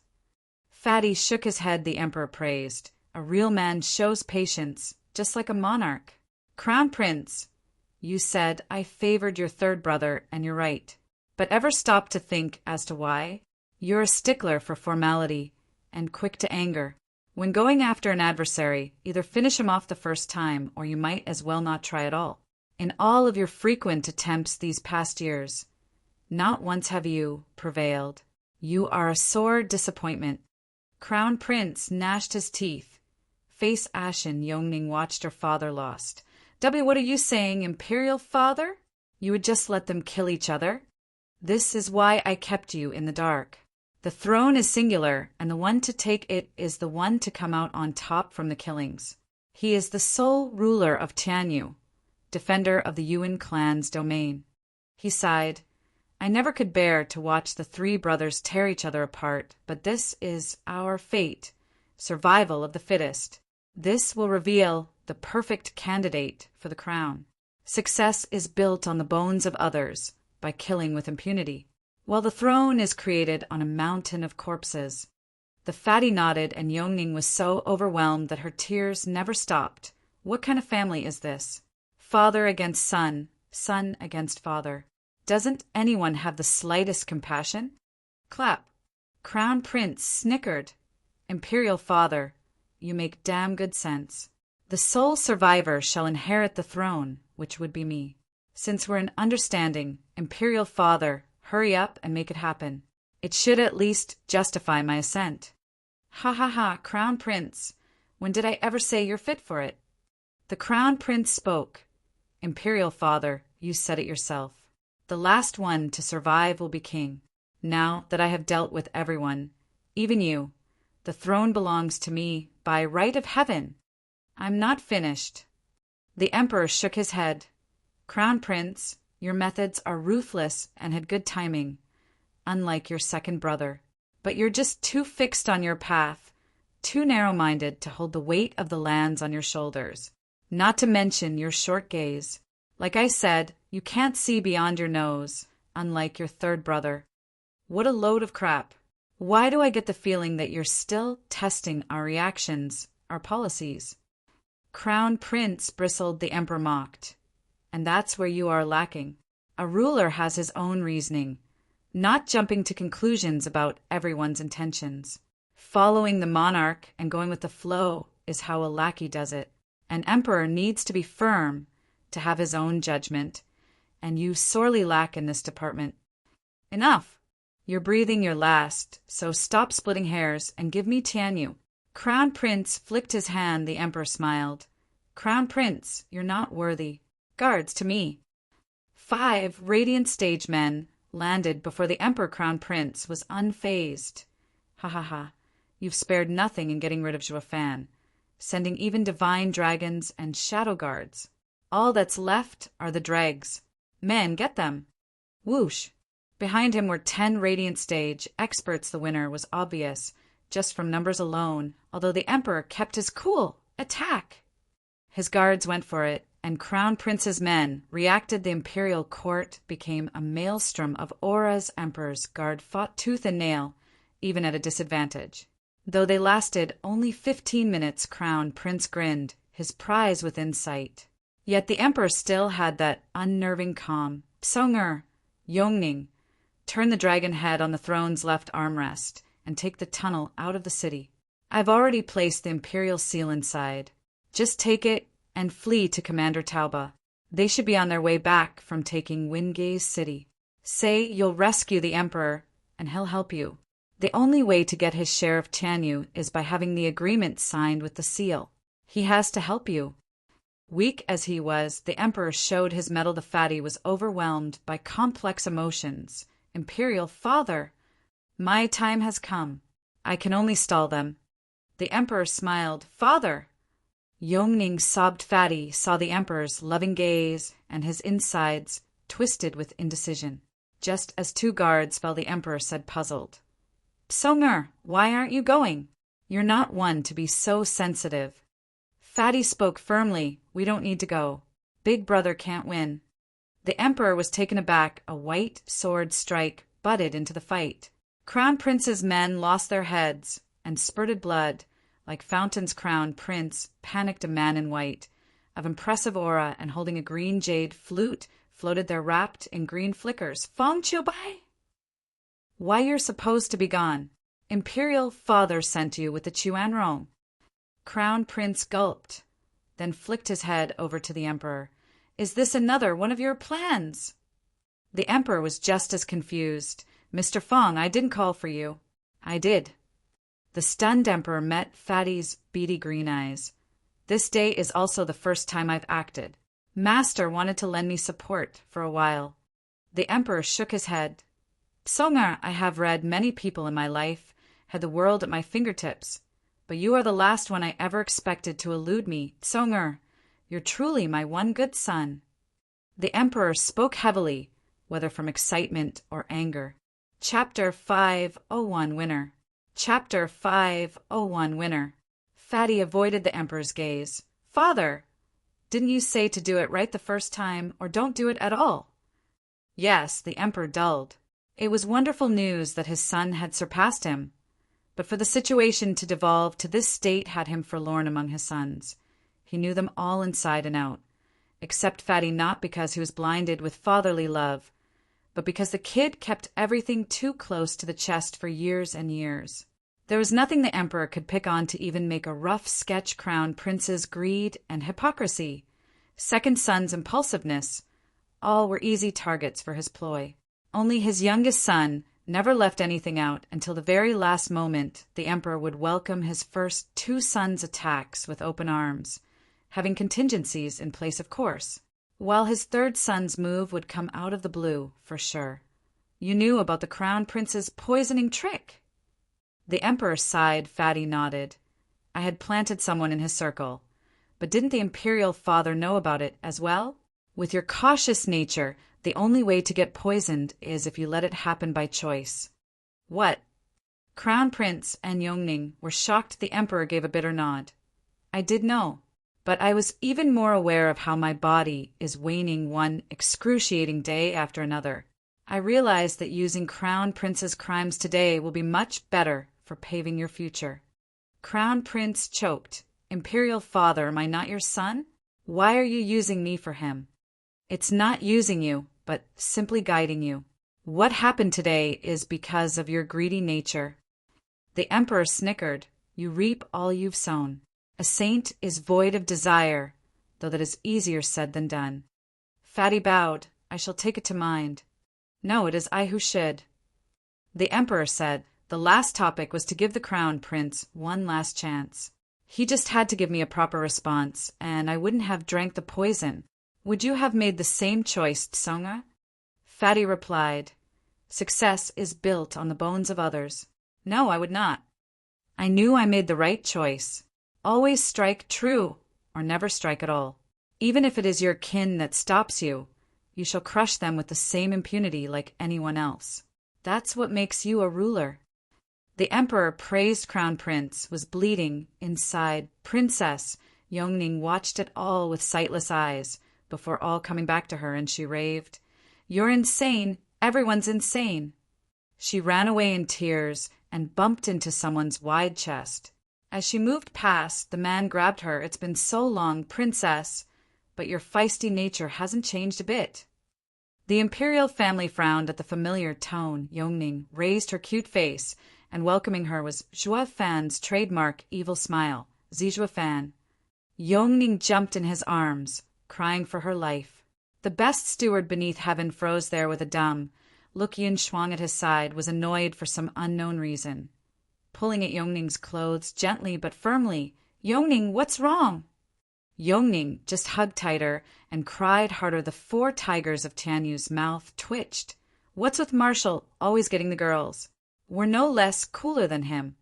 Just because his marshal title has the cool character inside, does that mean he's the catch? Luo Yinhai held his head high and rolled his eyes. At least my jealous sister isn't here to blow out. Only the elders took it in stride with a vague smile. Steward was a real Casanova. Too much, in fact, With the sobbing princess, Zhua Fan was so lost that he had no idea what to do with his hands. Sighing, he knocked her out with a precise blow to the neck. His entourage froze stiff. Steward Zhua, what are you doing? Li Jingtian asked. Zhua Fan handed Yongning over to the dumbstruck Yin Shuang with a shrug. She's just too distraught. This is the only way to cool her down. The hell? Everyone sported dark faces. Steward Zhua is just too crude. One should treat the fairer sex with compassion. That goes double for the princess. Not rough, up like you. Sir, the 4 tigers of Tianyu cried dry tears. Why is it that a boorish brute gets the girls while we the handsome 4 get nada? Smiley face, the character for handsome and cool, can also mean general/commander. Yun Shuang took away her dear sister, but made sure to bore a hole into Zhua Fan with her eyes, though for some unknown and mystical reason. She didn't hate him for it. In fact, she was perkier. At least Zhua Fan has no feelings for her. The scared, witless servants woke up at Zhua Fan's call and took her away while he strutted into the hall. The mastermind, Tianyu's emperor, soon came into sight. Time to end this. The emperor watched them come in with a stunned look. I've lost completely. Fatty watched Zhua Fan with a deep look. Ha ha ha. Your Majesty, we meet again. Zhua Fan saw the dark-faced emperor, poisoned obviously, and laughed. What's this, a family squabble? The men behind him chuckled. If this is a squabble, then why are their bodies around? I dare not think what a power play would be like. Ignoring his biting words, the emperor said, Your arrival means Tuoba Tieshan's defeat. My divine dragons and shadow guard won't be returning either, right? Bingo. I, for one, never leave loose ends. Zhua Fan chuckled. The truth hurt no matter how much the emperor foresaw it. All he could do was lament. He took a long time to say, Zhua Fan, I know all about you and Luo clan. You didn't have the power to succeed, so how? Ha ha ha, it goes on to show, in fact, that you know next to nothing about me. Zhua Fan looked behind him, at his men, and they laughed. 2 Luo clan had been going about just as the emperor wanted. Powerless to resist, then Zhua Fan spent mere days in building 100,000-strong army of war puppets against Tuoba Tieshan's millions, while letting loose impermanence 5 on the beast-taming sex elders. Just these 2 aces alone had flipped the tables. Neither of them was a scenario the emperor could predict. no matter how much he brainstormed. Or that Zhuo Fan was, with the demon scheming sect, that last one would have helped the emperor come to a totally different plan. In fact, it would have made him throw his plan out the window for that matter, but through ignorance he planned it all, directed it all, and then lost it all. Zhuo Fan's men knew everything, of course, and laughed it out like winners. Lacking the details, but knowing the ending, told the emperor that Zhuo Fan had done something monumental to turn it around, and these were all steps Zhuo Fan took after knowing the board and its players the emperor's side. You had it all figured out right from the start, even my deal with Chu Anrong, and made plans. Few people were in on it, and they were my most trusted aides. How did you know? Zhuo Fan put on a sadistic smile, pointing at Yun Shuang. Just like your majesty, when in doubt, ask the high priest. Miss Schwanger is the help Yun Xuanji personally offered me, and with a little help from my fate-breaker self, I got to exploit everything, ha ha ha. Yun Shuang blushed, her mind going to a certain event. Chapter 502, Glorified. Chapter 502, Glorified. Parrish's eyes can only see fate's direction, not the details. I am fully aware of their shortcomings, and there's no way the stars would have revealed about me and Chuanrong having a deal. The emperor eyed Yun Shuang, but shook his head. Zhuo Fan nodded. Right, Schwanger couldn't tell the facts, only whose fate went up, went down, went bust, or struck gold, which was more than enough. Zhuo Fan grinned. The moment the Chuanrong delegation entered the imperial capital, they were at the top of their game, since they came for their share. Regent Estate and Zhuge Changfeng's readings showed growth as well, which was reasonable as well. It may be from being in cahoots with Chuanrong, or Chuanrong's movements serving their purpose. And then there was the Luo clan's prediction, looking mighty flat, if I may say. Quite fair, since Chuanrong didn't come for us, but to give this cesspool a good whirl. And with Luo clan's shaky foundation, it affected us quite a bit. Although, Zhuo Fan turned his creepy smile over to the emperor. How come your majesty's fate spiked the moment Chuanrong were here, higher than the other four even? This made no sense. Chuanrong and Tianyu are enemies. How can the first's arrival boost your majesty's fate? I'd never considered your shady deal, your majesty, since it was downright taboo. The slightest slip-up will have everyone in on it, and your power will be revoked. I had Schwanger watch the fates many times over to confirm it. By eliminating all rational possibilities, you arrive at the answer, no matter how improbable it is. Your Majesty, you just turned your back on everyone, making shady deals with Chuanrong. That's when all my planning started, and I had the elders dig a bunker to prepare to fight off Chuanrong's attack. Zhuo Fan trailed off. The emperor sighed. You're very smart. With Holy Maiden's help, this is the result. No need to patronize me. Your Majesty is the true genius here, even though dogmatic, driving everyone away. Yun Xuanji, Duge Zhantian, Zhuge Changfeng, the list goes on. Zhuo Fan chuckled. Yun Shuang froze. Why, you mean grandfather? Schwanger, I know old Yen's death has been torturing you. I said, I'll get you revenge. But back then wasn't the right timing. Now I present you with the murderer, for you to take revenge yourself. Zhuo Fan continued. Isn't that right, your majesty? You had Yun Xuanji killed. What? Yun Shuang watched the listless man with red eyes. You. The emperor nodded. High priest was a valued minister for our nation and me. I had confided in him many times, giving him too much information. He found out about my plan and worked against it, even relying on Zhuo Fan, a betrayal that couldn't go unanswered. Yun clan works for the betterment of this world. At the founding of our empire, the ancestors must have thought of the people as well. But your majesty acted for his own selfish reasons, even bringing enemies into our lands, letting Chuanrong trample Tianyu's people. Sir Yun Xuanji would not stand for it. His only choice was to appeal to me in changing this future. Zhuo Fan sighed. With fate and luck, I fought back the tough Chuanrong army. The emperor let out a self-deprecating smile. His strongest ace had been thwarted. It went to show that heavens continued to look after its people. Yun Shuang's eyes burned, her fist tight, her anger spiking. Dugo Feng bowed. Miss Schwanger, you are not the only ones with a grievance against the emperor. I myself have some questions.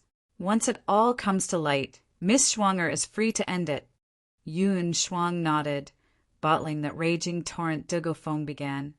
Your Majesty, how did the Chuanrong's millions of soldiers just crossed over practically overnight and ambushed us? There's no way you could have hidden this from the Dugo army. Ha ha ha, even old Zhuge Changfeng could only sneak in 100,000 at most. There was no way for me to do it, not without catching 2 pillars' attention. The emperor turned. Zhuo Fan, you're smart. Can you answer it? Zhuo Fan squinted, but laughed. National elemental stones. The emperor's eyes bugged out. Dugo Feng was stunned. The national elemental stones used in the esoteric debate. The very same. National elemental stones are the best in moving troops and are under everyone's sight. Your Majesty used the esoteric debate as a cover to get them out of the imperial palace. And while in Beast King Mountain, I met a certain Chuanrong lass. They had to have been there to get the keys. And when esoteric debate ended, everyone would focus on the 7 noble houses while they slipped in, laying in wait. Zhuo Fan's explanation was like he was there. He turned towards the ever-silent Feng Qiubai. Sir Feng, you were in charge of these matters and should have been aware, right? Feng Qiubai nodded, correct. Ha ha ha. I had underestimated you, Zhuo Fan. I see now why I lost it all. You knew everything. The emperor laughed with tears, yet you were never worried as you tangled with the regent estate that I would set my sights on Wingay City. Not one bit. Your Majesty had planned on using outsiders when the civil war was over, not a day sooner. Zhuo Fan was cocky. Chuanrong was your Majesty's biggest ace, and their delegation's location was the first place to strike. While you always egged Regent Estate and Luo clans wore on, sending Dugo Army, Divine Dragons, and Shadow King over to take our heads, it was all a cover. Your one true aim was to remove Duge Zhantian and Zhuge Changfeng, your greatest ministers. Once the court was nice and clean, you'd start the campaign on the weakened Luo clan. Easy pickings for the mighty Chuanrong army. The emperor stared at him. Then why didn't I move Duge Zhantian to kill you all and settle this once and for all? Your Majesty knew Marshal Duge best. He was loyal to a fault. He would have never agreed with your deal with Chuanrong. You feared his revolt, so after Zhuge Changfeng was out of the picture, before the news got out, you eliminated the Dugo army. You figured, by that time, the Luo clan was but a handful of experts, and overlooked us thinking we'd be no trouble at all. Zhuo Fan sighed. Yet it was us who came out on top in the end, with none the wiser. The emperor had a dull look, taking time to come up with a reply. Steward Zhuo is godlike. My defeat is justified. Giving the throne to Steward Zhuo will be for a brighter future. Everyone was shocked, Fatty and Crown Prince included, with Zhuo Fan's shrewd nature and strong arm. No one in Tianyu could contend with his hegemony. The two's hearts were in their throat. Waiting for the answer, Zhuo Fan shook his head. Your Majesty, this might be late to say, but I borrowed Demon Scheming Sect's men and owe them a big favor. I need to report to them in a few days. I can't be the emperor. Not when I'll be returning God knows when. Demon Scheming Sect knows about this. That's great. Ha ha ha, the emperor perked up. Songer, be very careful to not reach for more than you can grab when you are on the throne. You need to show gratitude whenever you're called Your Majesty. Zhuo Fan praised. Your Majesty sure is shrewd. Fine, since I and Fatty had a deal, he can walk up there. Hold it. The Crown Prince was flustered, offering his full service to the great Zhuo Fan. Steward Zhuo, since Sir can't take the throne and has no intention of letting others take it, why not support me? I vow to do all your bidding. You will be the retired emperor. Zhuo Fan was the supreme winner here, with the title of emperor being at his discretion. And from Luo clan stance, Crown Prince figured that no one else wanted the job, so he rushed to grab that big thick leg glancing over. Zhuo Fan mocked. You think it's that great fighting over a glorified empty chair? Sure is totally. Get me on it, and I'll do anything. Crown Prince bobbed his head. All he got were looks of contempt. Chapter 503 Assimilation. Chapter 503 Assimilation. Cough. With a violent coughing, Emperor spat dark blood. His voice was faint. Zhuo Fan, you're a smart man and know that even when choosing a puppet, it has to have some value. Crown Prince is narrow-minded. It's only a matter of time before he slips and throws everything into chaos. Huh. Zhuo Fan pondered. Crown Prince looked at the Emperor like he wanted to choke the dying old man. For God's sake, am I your son or what? I get that you won't give me the throne, but can you at least stay out of this when it's not your call who the next emperor is? Stop kicking. Just what did I ever do to you that you won't even let me be a puppet? Crown Prince blamed his fate to the point of crying. The Emperor grinned. Crown Prince, it's not that I hate you. It's just that you'll fail at the job. At best, you'd have been a muddled emperor. But now, with the situation calling for a puppet, one needs extreme caution. The slightest impulse might very well be the end of Yuan clan. What end? Is that how useless you think I am, old man? Crown Prince had had enough of his mockery and went to the dying emperor to shake him in tears. Why does an imperial father ever believe that I can be a good emperor? The emperor's only reaction was to smile as his spoiled son spit, like a dummy, even as his life ebbed away.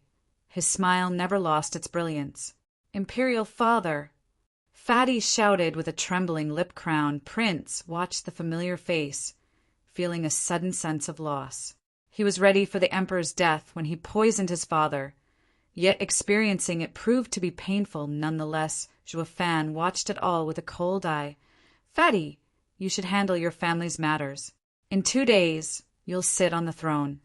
The others gave the passing emperor one last look before following Zhuo Fan out. Crown Prince slumped to the ground, a mess of disappointment inside. Why? Why was the imperial father like that? Zhuo Fan was the same. Why did they choose you? Wiping the tears, Fatty's gaze hardened. Master, for Crown Prince's heinous crimes against our nation, patricide and regicide, seize him. Understood. Fong, Chiobai pointed, and sword energy entered Crown Prince. Knocking him out, Fatty still held on to his father's body, his eyes swimming in tears. As Zhuo Fan exited the palace, Li Jingtian asked Steward Zhuo, was the emperor certain, even on his deathbed, that we'd be helping the Yuan clan ascend the throne, even as a puppet? Of course, this empire has 3 sects behind it. Zhuo Fan huffed. And to keep them at its back, the empire has to keep handing over resources. Kicking Yuan clan off the throne for someone else will bring about unrest, be it willing or not, affecting the tribute to the sections. To keep Tianyu at peace, they must have the Yuan clan on display. But what the emperor did was against the 3 sects' bottom line. From the Chuanrong's confessions, the emperor would cede 1/10 of the lands, the one with the most spirit mines. It's the same as cutting at the empire's 3 guardian sects' interests. The 3 sects have lost all trust in the Yuan clan. They will find another party to be the true emperor while it remains a pawn. That's where we come in. Li Jingtian smiled. Does that mean the Luo clan will be the true emperor of Tianyu and will control the lands? Of course. I turned the war to fight back the invaders into quite the buzz, adding to our fame. There's no one else like us in Tianyu. Becoming rulers is justified. The key is to take control of everything the imperial family had, spirit mines, military, commerce, and so on. With all of that in our grasp, we won't even need figureheads in court. Zhuo Fan instructed the Luo clan bob their heads in glee. From this day on, the empire is ours. There's also the task of reorganizing the Digu army as our private army. It will be led by the 4 tigers of Tianyu, their generals. Zhuo Fan turned to the grieving tigers and Yun Shuang. What's wrong with you? Yun Shuang sighed. When Godfather died, I vowed to take revenge.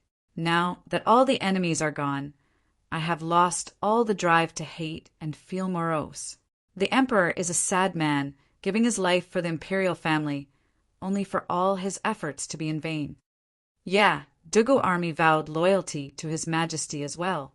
Who'd have thought we'd be betrayed, yet fought in his name? Ha ha ha, cruel irony.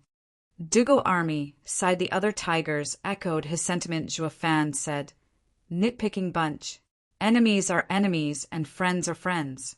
If your enemy lives on, are you content to watch your friends die? Nothing but a load of brainless fools. Juefan flicked his hand and left. You go on. I have things to do. And was gone Yin Shuang, and the tigers cocked their heads. True. Anyone would sympathize with the emperor's cruel fate, but he was still an enemy. Recalling how he had their godfather killed had them gnash their teeth in hatred, the five saw Juefan with more esteem. Juefan, as a wise man, his gaze always seeing the truth. Letting enemies roam free will get our friends killed. It will bring us more pain.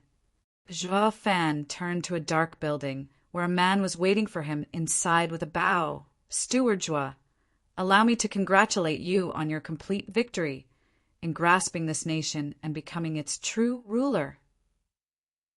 The youth in gray robes paid his respects. Juefan smiled.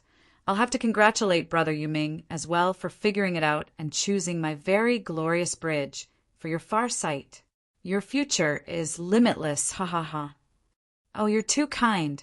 I have Steward Jua to thank for his kind reminder and for lighting up the murky darkness. You were right. I can't become a great mind cooped up in one place. I needed to elevate my condition to observe the powers that move across the board. Yu Ming's eyes lit up. Revenge for my master blinded me, while master had the house tying him down. Now, without such weights dragging me down, I can roam the lands free, uncaring for favors and enmities, for gains and losses. My gaze can now see the horizon. Juefan nodded. You have grown to the ranks of Lung Wuchang and Zhuge Changfeng. I can now form new checks and balances inside the Luo clan. Does Steward Jua want me, Zhuge Changfeng and Lung Wuchang to stand together? Yu Ming perked up. He knew Lung Wuchang was on Juefan's side, and now he had come here for Zhuge Changfeng. This young mastermind had endless respect for his seniors. What he never expected was Juefan giving him such a lofty position inside the Luo clan, of the same rank as the other two as for the future of Luo clan. He had no doubt whatsoever against Juefan's shifty mind, imperial family, and the 7 houses fell like a tower of cards, with Luo clan climbing over their bodies to its rightful place as the supreme lord of Tianyu. That will be the best stage for my skills. Yu Ming's heart jumped in joy. Take this first. Yu Ming took the bloodworm. Juefan nodded. Where is he? If you'd kindly follow me, Steward Jua. Yu Ming led the way on the 2nd floor. Juefan met an aged man laying in bed. Zhuge Changfeng, but with how stiff he looked, it gave the impression of him being dead. Juefan quirked an eyebrow, and Yu Ming fed the old man a pill. With a light cough, Zhuge Changfeng woke up. Where am I? Prime Minister Zhuge, how has life treated you lately? Juefan smiled. Zhuge Changfeng frowned at Juefan and then noticed Yu Ming. He moved his gaze from one to another, but the fog hadn't been uplifted. You two, what is this? Shouldn't I be dead? Chapter 504, Steward. Chapter 504, Steward. Dead. Juefan eyed Yu Ming. What is Prime Minister Zhuge talking about? Yu Ming explained. Steward Jua, the emperor sensed his time was coming and feared a world with Prime Minister Zhuge in it would stir the lands. He had me put Prime Minister Zhuge down. But since I had answered Steward Jua's call of wanting Prime Minister Zhuge, I had Prime Minister Zhuge fake death with a pill. Now, safe and sound, I gave the antidote.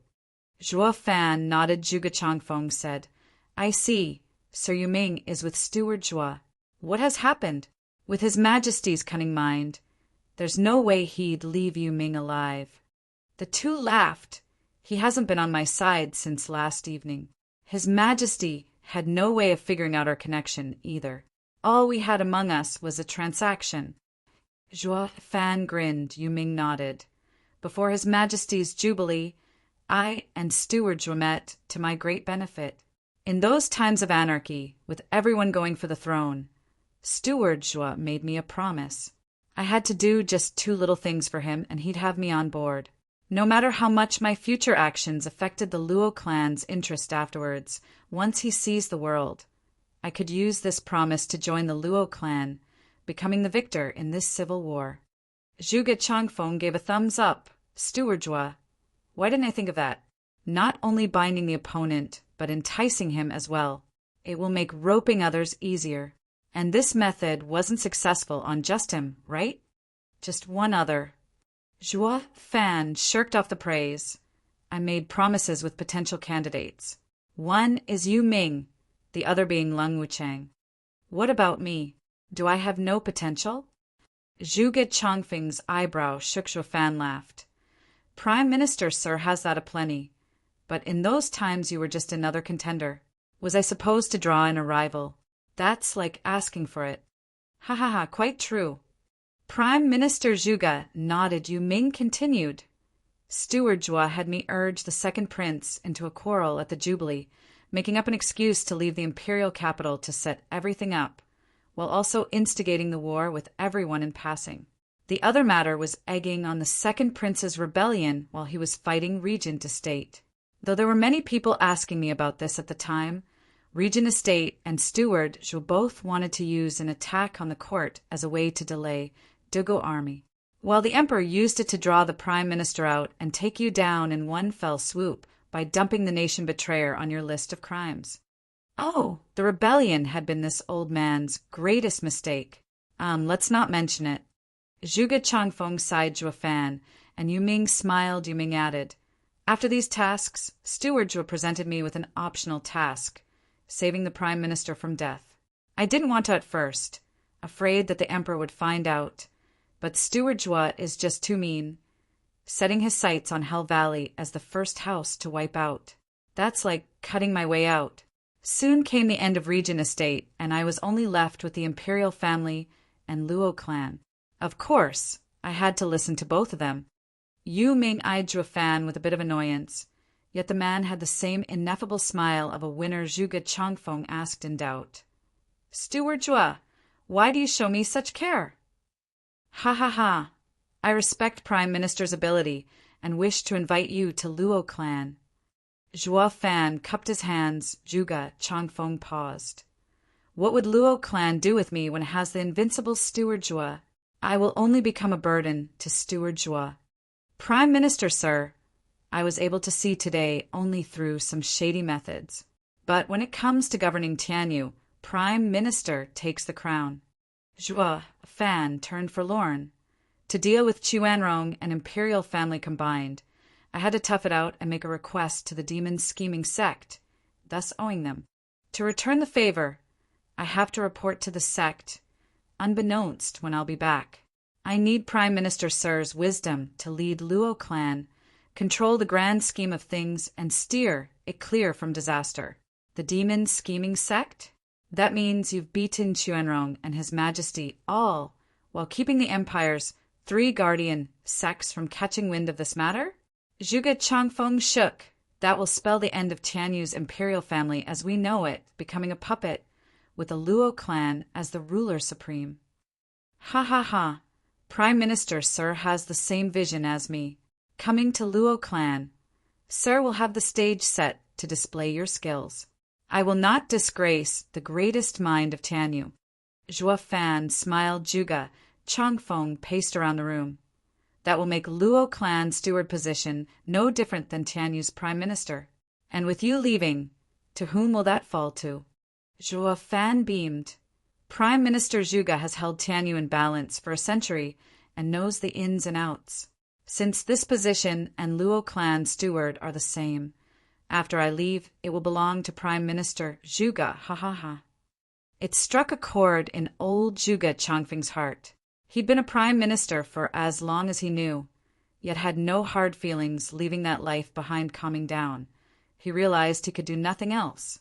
But resuming his old trade, he wasn't exactly used to working under someone. This made the Luo clan steward position the best choice. Zhuge Changfeng showed a bashful smile. The moment you leave, I'll steal your position. That wouldn't be very nice. It's all fine. The steward is in charge of all clan affairs, and with an ever-growing Luo clan, those affairs will only expand. This position shall never be empty. Someone will always be there to take it. If Prime Minister Zhuge finds joining the Luo clan a poor choice, no problem. I'll just have Lung Wucheng take it. He doesn't like his current spot as a military advisor. Zhuo Fan grinned. Zhuge Changfeng waved around. Oh, no, that will not do at all. Lung Wucheng has been a regent to state, steward all his life, seldom minding matters. With Luo clan growing into its role as an emperor in the shadows, Lung Wucheng's light experience wouldn't help in dealing with Tian Yu's complicated matters. I come from an even smaller clan, yet you don't feel the same about me? Zhuo Fan darkened Zhuge. Changfeng shook his head. Steward Zhuo, please don't tease. You are of unseen talent, capable of anything and everything, of immense majesty and open-mindedness. What small time steward can do that? I don't know Steward Zhuo's past, but I am confident you are a worldly talent. Prime Minister Zhuge, you sure know how to flatter. It's fine, though. All I want to know is, are you in or out? In. Zhuge Changfeng nodded. Zhuo Fan relaxed and presented a bloodworm. Per clan rules, any new addition needs to eat this. What is it? Zhuge Changfeng asked while swallowing. Zhuo Fan would have long killed him if he wanted to. Why go through all that trouble? The wiser one was, the quicker Zhuo Fan laid out his conditions with a nasty grin. Zhuo Fan's hand shifted into a sign, and Zhuge Changfeng started sweating buckets from the bellyache, easing up on the sign. Zhuge Changfeng felt terror like no other despite how short-lived the pain was. Ha, this! Zhuo Fan snickered. Zhuge Changfeng grumbled and whined. Steward Zhuo, was that necessary? I'm just a scholar. I'm no expert, and don't need these methods to control me. Ha, scholar? Prime Minister, sir, is too modest. You're a devious and unscrupulous mastermind. I won't rest easy unless I have you on a leash. Zhuo Fan sighed. Luo siblings are neither shrewd nor tough, mere sheeps. Bringing so many beasts around their pen is all to protect them. Yet, by the time I return, won't I have the pen empty from the beasts eating them all up? Giving you all a leash is within reason. Ha. Zhuge Changfeng and Yu Ming shook their heads, finding no retort against this demon's logic, 'cause this demon archon is too damn right. Chapter 505, Luo Alliance. Chapter 505, Luo Alliance. Next morning, Zhuo Fan took Yu Ming and Zhuge Changfeng to Prosperity Compound.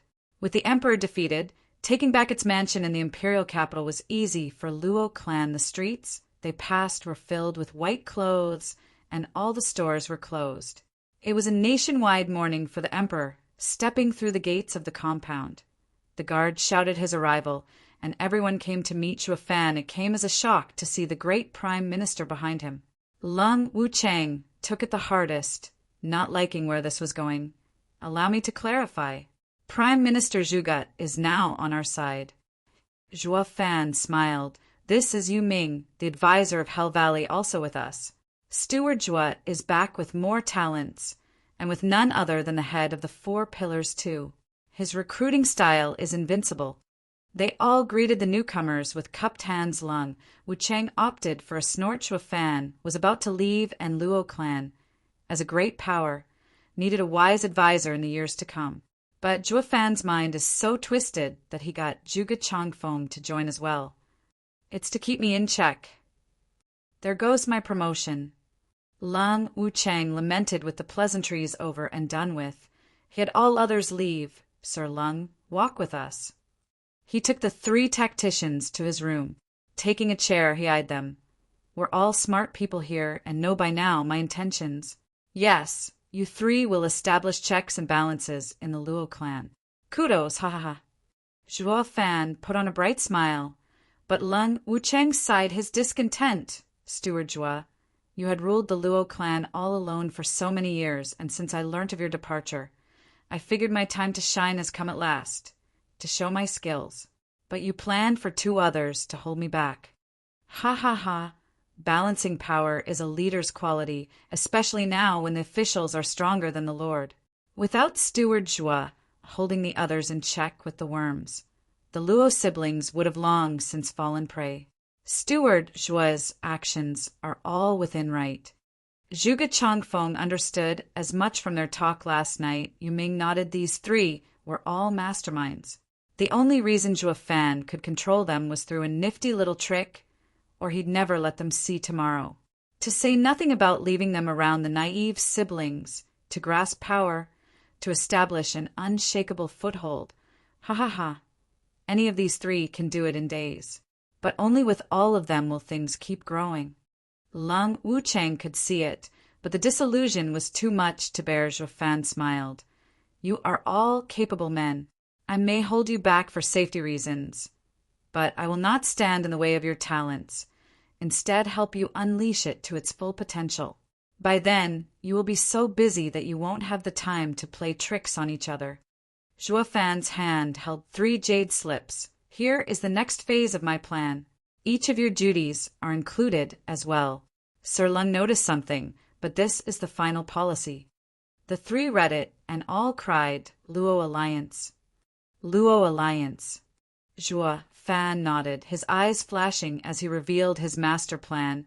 The 7 noble houses vied for power for these lands. But even if they did grasp it, they'd be limited to Tianyu alone. We are now Tianyu's shadow, free of the Emperor's shackles, and can go beyond the boundaries of this nation to take in renowned clans. Grow and grow without limits to become a colossus that the likes of the upper sects have never seen. The trio were dumbstruck. Zhuge Changfeng pointed out, Steward Joie, this is huge. By breaking down the nation's barriers, taking in outside clans, will become an organization outside of this nation's boundaries. We will have countless men and resources.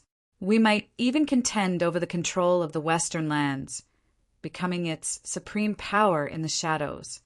And only we can do it, since we are this empire's shadow out of its control. By luring the other area's clans, it won't come back to bite us, and the other empires won't even notice. We'll grow so big no nation could hold us. Zhuo Fan snickered. Will the 3 controllers have the mind for petty schemes when in control of such a behemoth? The trio looked at him filled with praise. Zhuge Changfeng cupped his hands. Steward Joie is amazing, just through his ambition alone. I see it now. Why you told me that your sights are on a bigger prize. It's all become clear now. My skill is indispensable in accomplishing such a great undertaking, and I would accept it without hesitation. How Lung Wucheng was pleased. Zhuo Fan continued. The Luo Alliance project is only known to the 4 of us for now.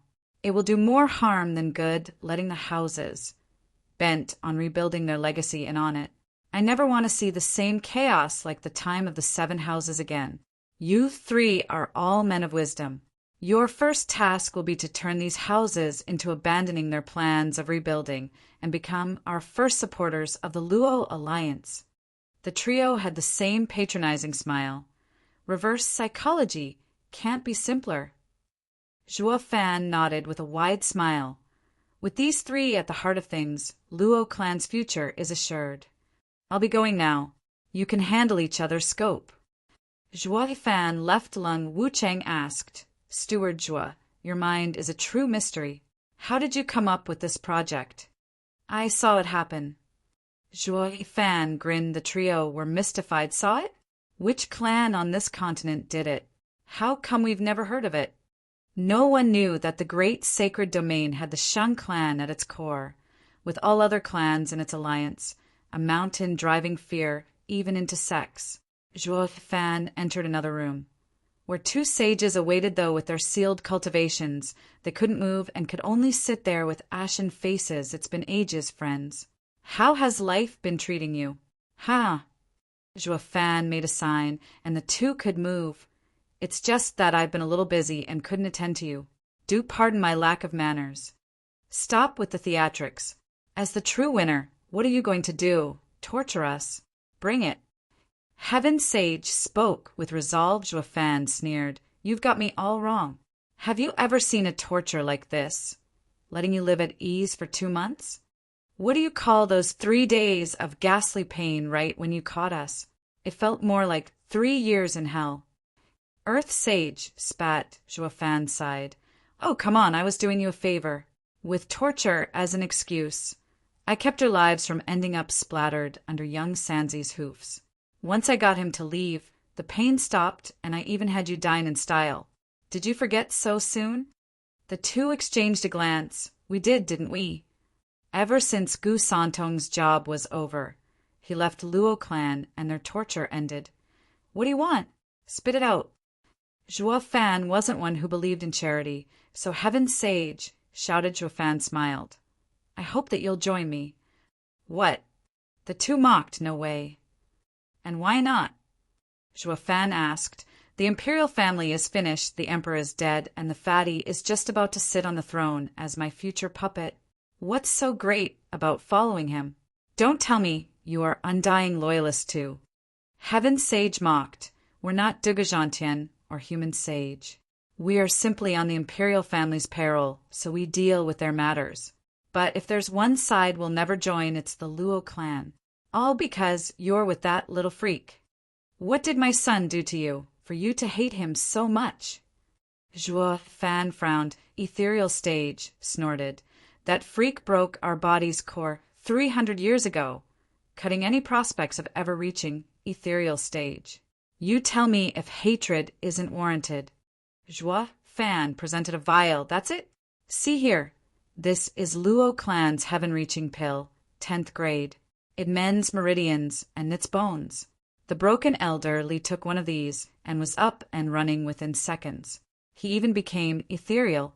You only need to let go of the hatred with my son and join the Luo clan to have it. The two were shell-shocked. Luo clan has such a panacea. Though fear of being fooled again had the sages hesitant. There's no way Steward Zhuo will take thanks as payback for this little favor. We'll be your errand boys. We can overlook the matter with your son, but if you play with us... Are you dumb or what? Your lives are in my hands. What good will it do to lie? And from how long you've stayed at peak radiant stage, the instant you heal, you'll advance. You will know it once you take the pill. The sages stared at the vial and gulped. The desire was too much for them to ignore, and they swallowed it instantly. A gentle energy entered their very fiber, getting a moan out of them. Chapter 506, The Sect Leaders. Chapter 506, The Sect Leaders. A 10-meter pavilion rested on a tall peak, with a cloud dancing around it. A youth in soft black clothes sat at the table, partaking in tea, though his twisted smile ruined his good image, turning it sinister, like a viper about to strike. Whoosh! A light trailed the skies and landed right before the youth. It revealed an old man in white with golden edges holding a horsetail whisk. The very picture of an immortal. The youth laughed and waved. Mystical Heaven Sect Xian Jianfeng. Have you been well these years? Xia Wuyue. We hardly interact, and there's nothing cordial between us. Why the sudden invitation, then? What are you up to? Xian Jianfeng snorted and took a seat, putting on a vague smile. Xia Wuyue shook his head. To discuss important business, of course. Though it's too soon to tell. There's still one person left. Whoosh! Another light appeared, and the immense power swept the peak. Even the two of them jerked for a moment. Their Xian Jianfeng cried. Sect Leaderin, what are you doing here? It was a middle-aged man with sharp features, his expression bidding and resolute. Sparse hair grew on his chin, giving him a wild look. Sect Leaderin, greetings. This time Xia Wuyue's evil smile turned respectful. Bowing at the man, Xian Jianfeng did the same, grinning. The man flicked and spoke with valor. Please, sect leaders, I've only come here to talk business. Don't stand in ceremony for my sake. Ha ha ha. The two had known Sect Leader Rin for a long time and sat right away. Sect Leader Rin took a seat as well, looking at Xia Liuai with a cold glint. Sect Leader Xia, is what you said true? Yuan clan has the gall to play dirty tricks behind our backs? I never make light of such grave matters, sect leader Rin. Xie Wuiyue nodded. Xian Jianfeng was stumped. Sect leader Rin, what is going on? You don't know, sect leader Xian. Sect leader Ren eyed Xie Wuiyue and asked. Sect leader Xie didn't explain it in the Sending Jade? Yuan clan sold 1/10 of Tianyu to Chuanrong. What? Xian Jianfeng shuddered, turning shocked to Xie Wuiyue. Is this true? Are they that outrageous? And why didn't you tell me sooner? I told you now, didn't I? Xie Wuiyue, snorted Xian Jianfeng, glared at him. The punk is messing with me, calling for a meeting without stating why. These two sects weren't exactly friends, and now Xie Wuiyue was playing deaf.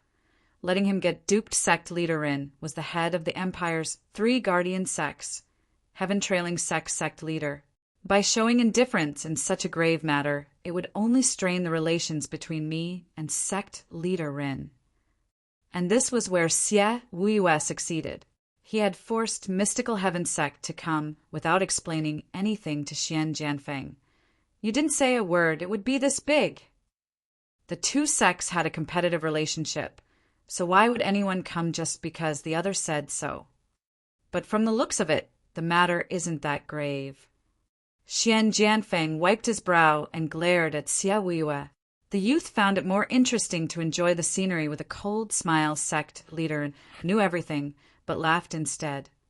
All right, it's just sect leader Xie forgetting to mention. Sect leader Xian needn't mind it. What is important is understanding the situation and its causes before settling it. Sect leader Rin smiled. Sect leader Xie, since you found out, you must have done something before calling this meeting. Sect leader Rin is wise beyond his years. I indeed acted the instant I became aware of it. Now everything is settled, though it will require all 3 of us if we want to take it out on Chuanrong and beast-taming sect. Xie Wuiyue explained the entire chain of events. Xie Wuiyue placed a gourd on the table. Here are the 3 beast-taming sects' elder souls. We can use them to strike a blow at the beast-taming sect, but we'll need sect leader Rin to consider what might we get out of it. Humph, what else is there? Chuanrong live in the mountains and forests with rich lands, plenty of mines, and are filled with herbs. I've been waiting for ages to get my hands on it. Sect leader Rin snickered. Didn't they want 1/10 of Tianyu? This time we'll have them bleed instead. Xie Wuiyue nodded, rightfully so. I am in full accord with sect leader Ren's idea. We'll send a team of experts to beast-taming sect for compensation. Understood. Sect leader Rin laughed. It's only a matter of time before our shares increase, ha ha ha. The others laughed as well. Xian Jianfeng and Xie Wuiyue weren't always on the same page, but were content when both sides had a bite, though Xian Jianfeng frowned. The foreign matter is resolved, but that still leaves the internal one. Due to its outrageous attempt, Yuan clan is unfit to lead Tianyu. We need someone else, someone to guarantee our interests. No need to worry, sect leader Xian. Isn't the choice clear as day? Xie Wuiyue grinned. Xian Jianfeng jerked. You mean the Luo clan? No. Everyone knows you've got their steward Zhuofan to join you. Making them our choice will elevate your prowess. Xian Jianfeng, why be so petty? The Luo clan and demon scheming sect do have some ties, but it's nothing to fuss over. I'm not one to affect the sect's interests and earn heaven-trailing sect's ire over some crumbs. Do you take me for some narrow-minded and ignorant fool? Xie Wuiyue bowed. The usual distribution was heaven-trailing, sect getting 1/3, each other sect 1/5, and the remaining was left to Tianyu.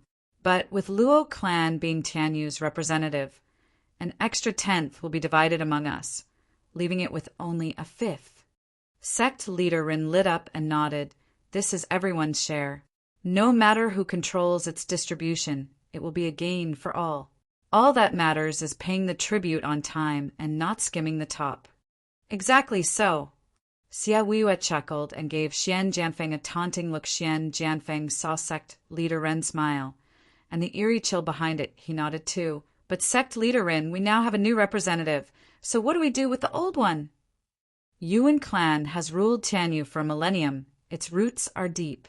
Moving against them will throw the lands in chaos and affect our shares. When Tianyu was founded, it needed 100 years to attain peace, a time during which the 7 houses were at war and the people were struggling to survive. How could the empire's resources be extracted in such desperate times? We were left with meager profits then. No, Tianyu must not fall into anarchy. Sect leader Rin said. Sect leader Xia, is your representative confident in controlling the Yuan clan and grasping the entire imperial family's power? Ha ha ha, sect leader Rin, he's doing it as we speak. And besides, doesn't he have demon scheming sect in case of hiccups? Sect leader Rin nodded. Sect leader Xia, so young and promising. I'll leave it to you. Goodbye. Sect leader Rin vanished. Xia Hua bowed. Xian Jianfeng stared at him. Xia Hua, you sure looked big in front, sect leader Rin. But I am warning you. You better not have your representative controlling Tianyu be up to something. If anything happens to mystical heaven sect share. Yes. Xia Hua raised an eyebrow. It's not my fault Tianyu's representative is in my court. When I took the kid in, all you knew was how to mock. Now look at what he has turned into. Well, that lass of yours hasn't done anything, ha ha ha. Xian Jianfeng clenched his fists but opted to snort and left Xian Jianfeng with, don't get too cocky. That kid is more than you can handle. You will be sorry. Humph, useless talents are of no danger. I like the kids with some bite. But no matter how dangerous, he still won't escape my grasp. Xia Hua snorted and clawed the air with a vicious look. Chapter 507, One True Clan. Chapter 507, One True Clan. We bow at the Emperor's coronation. It was early morning, and the imperial palace echoed with an announcement. Fatty in his golden dragon robes climbed onto the highest chair in the lands, with the officials bowing behind him ever since Chuanrong army showed up. The imperial capital had been sealed and the imperial palace was silent. The officials had long since missed court, waiting in fear for the dire news that the empire was finished. This all became possible at the hands of Zhuge Changfeng. Colluding with the Chuanrong and imprisoning the imperial family, the situation was so that besides Zhuge Changfeng and his traitorous officials entering the imperial palace, the entire imperial capital was in the dark to the truth. And those traitorous officials had already been dealt with after months of silence. The first court attendance became possible after Zhuo Fan strutted in like a winner, just as the emperor died of poisoning. The reason was quite justified. Zhuo Fan hailed the banner to save his lord. This brave, loyal, and daring official forwent the danger of death and marched in and saved the imperial family. Alas, no amount of bravery could save the emperor and crown prince from an unfortunate fate as Chuanrong's victims. Once the late emperor's funeral came to a close, Fatty prepared for his ascension. Among the entire imperial family, he was the only candidate resting on the large dragon chair. Fatty's beady eyes glinted as he took on a royal heir grandmother. Long Yaifi and Xia Xiaofeng were among the bowing officials, shouting, "May your majesty live a long and prosperous life." At ease, Fatty spoke with dignity. My fortune of coming out alive is all due to the protector of our nation, the greatest steward in Tianyu, Zhuo Fan, who through cooperation with the Luo clan, drove off the barbarians in a valiant effort to save his lord. Today I present Zhuo Fan and Luo clan with the awards for their bravery. The herald shouted in a sharp voice, "May Zhuo Fan and Luo clan step forth for their awards." The high voice echoed everywhere, and Zhuo Fan with Luo clan walked to the center. Fatty looked on heavily, his heart sinking. Zhuo Fan by himself was bad enough, but now Fatty had accepted his role as a puppet emperor, but still held some hope. From what he heard from Yun Shuang and Yongning's chats, Zhuo Fan was going to leave soon. This news brought him great joy. With the most annoying pest out of the way, Luo clan will fall into chaos. No elder of theirs will simply bow to another. No one can keep them in line except Zhuo Fan. He would then swoop in to mediate and might even wrest Tianyu's power for himself, but the current display had his hopes crushed, and flushed down the gutter. Zhuofan walked in front of Luo clan. Among them were 3 people known to Tianyu as the greatest minds: Zhuge Changfeng, Leng Wucheng, an insidious demon's pupil. Yuming didn't get that much attention, but Fatty was certain, the kid isn't a pushover.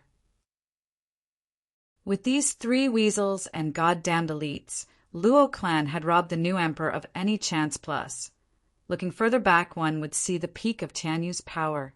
Li Jingtian, Qiu Yanhai, and other Luo clan members, and even the Yin-Yang elders, judging from their auras.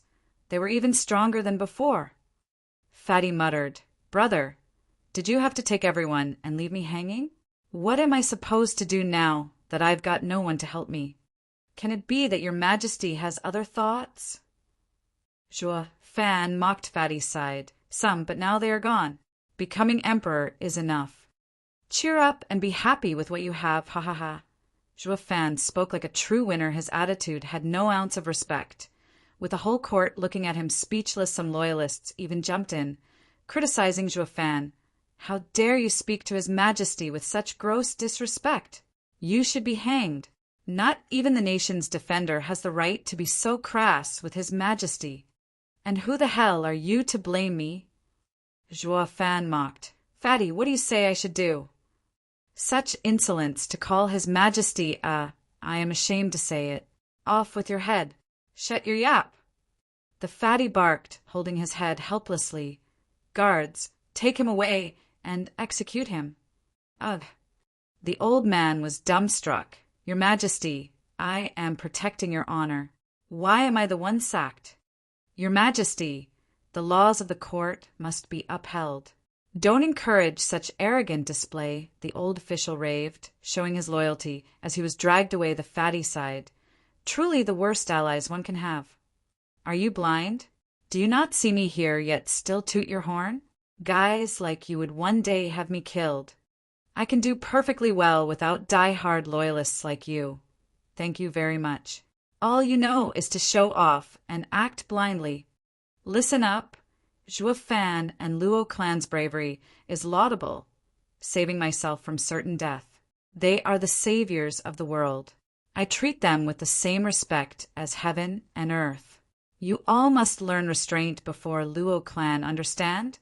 The Fatty shouted. The audience was chilled on the spot, with many of them bug-eyed the emperors. Words carried a heavy weight. The savior had more esteem than one's own parents. Such respect couldn't be violated. The emperor said it to honor Zhuo Fan, to make him the retired emperor. Be but how? Smiley face. The literal meaning for retired emperor is beyond emperor. While it can also mean father of the emperor and puppet master, figuratively. A lord can revere the heaven and earth, but nothing else. No matter how strong this guy is, he's still an official and can never be above the lord. Yet the emperor treated Zhuo Fan above his own kin, above heaven and earth. It left them all in shock at Zhuo Fan's gaze. All bowed their heads. Regardless of what the emperor says, there must be something else lurking beneath the surface. But it's not our place to speak. Wasn't one of us just dragged out moments ago? One peep and your whole clan will follow. Better zip it and play oblivious. The officials sighed. Zhuo Fan sneered. The whole court had come to know of his current position, that his power would go even higher than the emperor's. It was the first step in making the emperor a figurine. Zhuo Fan signaled Fatty to continue, though not without some hesitation. Luo clan's example of bravery for their lord and nation is a reflection of heaven and earth. They were first in the fight against barbarians, saving their lord and helping the people. I proclaim the Luo clan as the best house under heaven, holding key positions in Tianyu, managing the army, managing resources, to defend the nation and help me in guiding the people. Where they go, they carry my name. The Fatty slumped in his throne. Spent after that little speech, the court was boiling. Military and resources, all under Luo clan's control? How is that Yuan dynasty then? And he even said they'll manage the people and lands together. That's like giving someone half your home. Luo clan might be the greatest in its merits, but no way equal to the emperor. That's digging your own grave. Some of the officials were lost. What the hell is wrong with the new emperor? He just sold his fatherland. Even a fool knows to keep his stuff, not give it away. Many were bowing and ready to admonish. Zhuge Changfeng's interjection was perfect, though. In management, what matters most is reading the signs. His Majesty is more astute than any of you, so don't get carried away and butt in. The officials glared at him, but his hint worked like a charm. Zhuge Changfeng has been prime minister for ages, so why jump ship over to Luo clan's side? Looking at the emperor's defeated face, they all hesitated and fell back. Something reeks of a mystery here. Let's gloss over. But that'll make Luo clan the sole holder of Tianyu's power. A shift in dynasty will only be a matter of time. Not that it was any of their problems. If the Yuan clan didn't care, why should they? The officials calmed, their minds dumbing down. Zhuge Changfeng flicked a pleased look Zhuofan's way. The more desolate they felt about the emperor, the more estranged they'd be, and the emperor would accomplish nothing. Zhuofan turned to the fatty, shouting, "We'll be going now." As they left, there was no one blocking or berating Zhuofan's uncouth manner. It was out in the open now that the emperor couldn't mess with him. Hold on a minute. Fatty's eyes shone. We brothers haven't seen each other in ages. I ask that you stay and have a talk with me. Zhuofan raised an eyebrow. What's he thinking?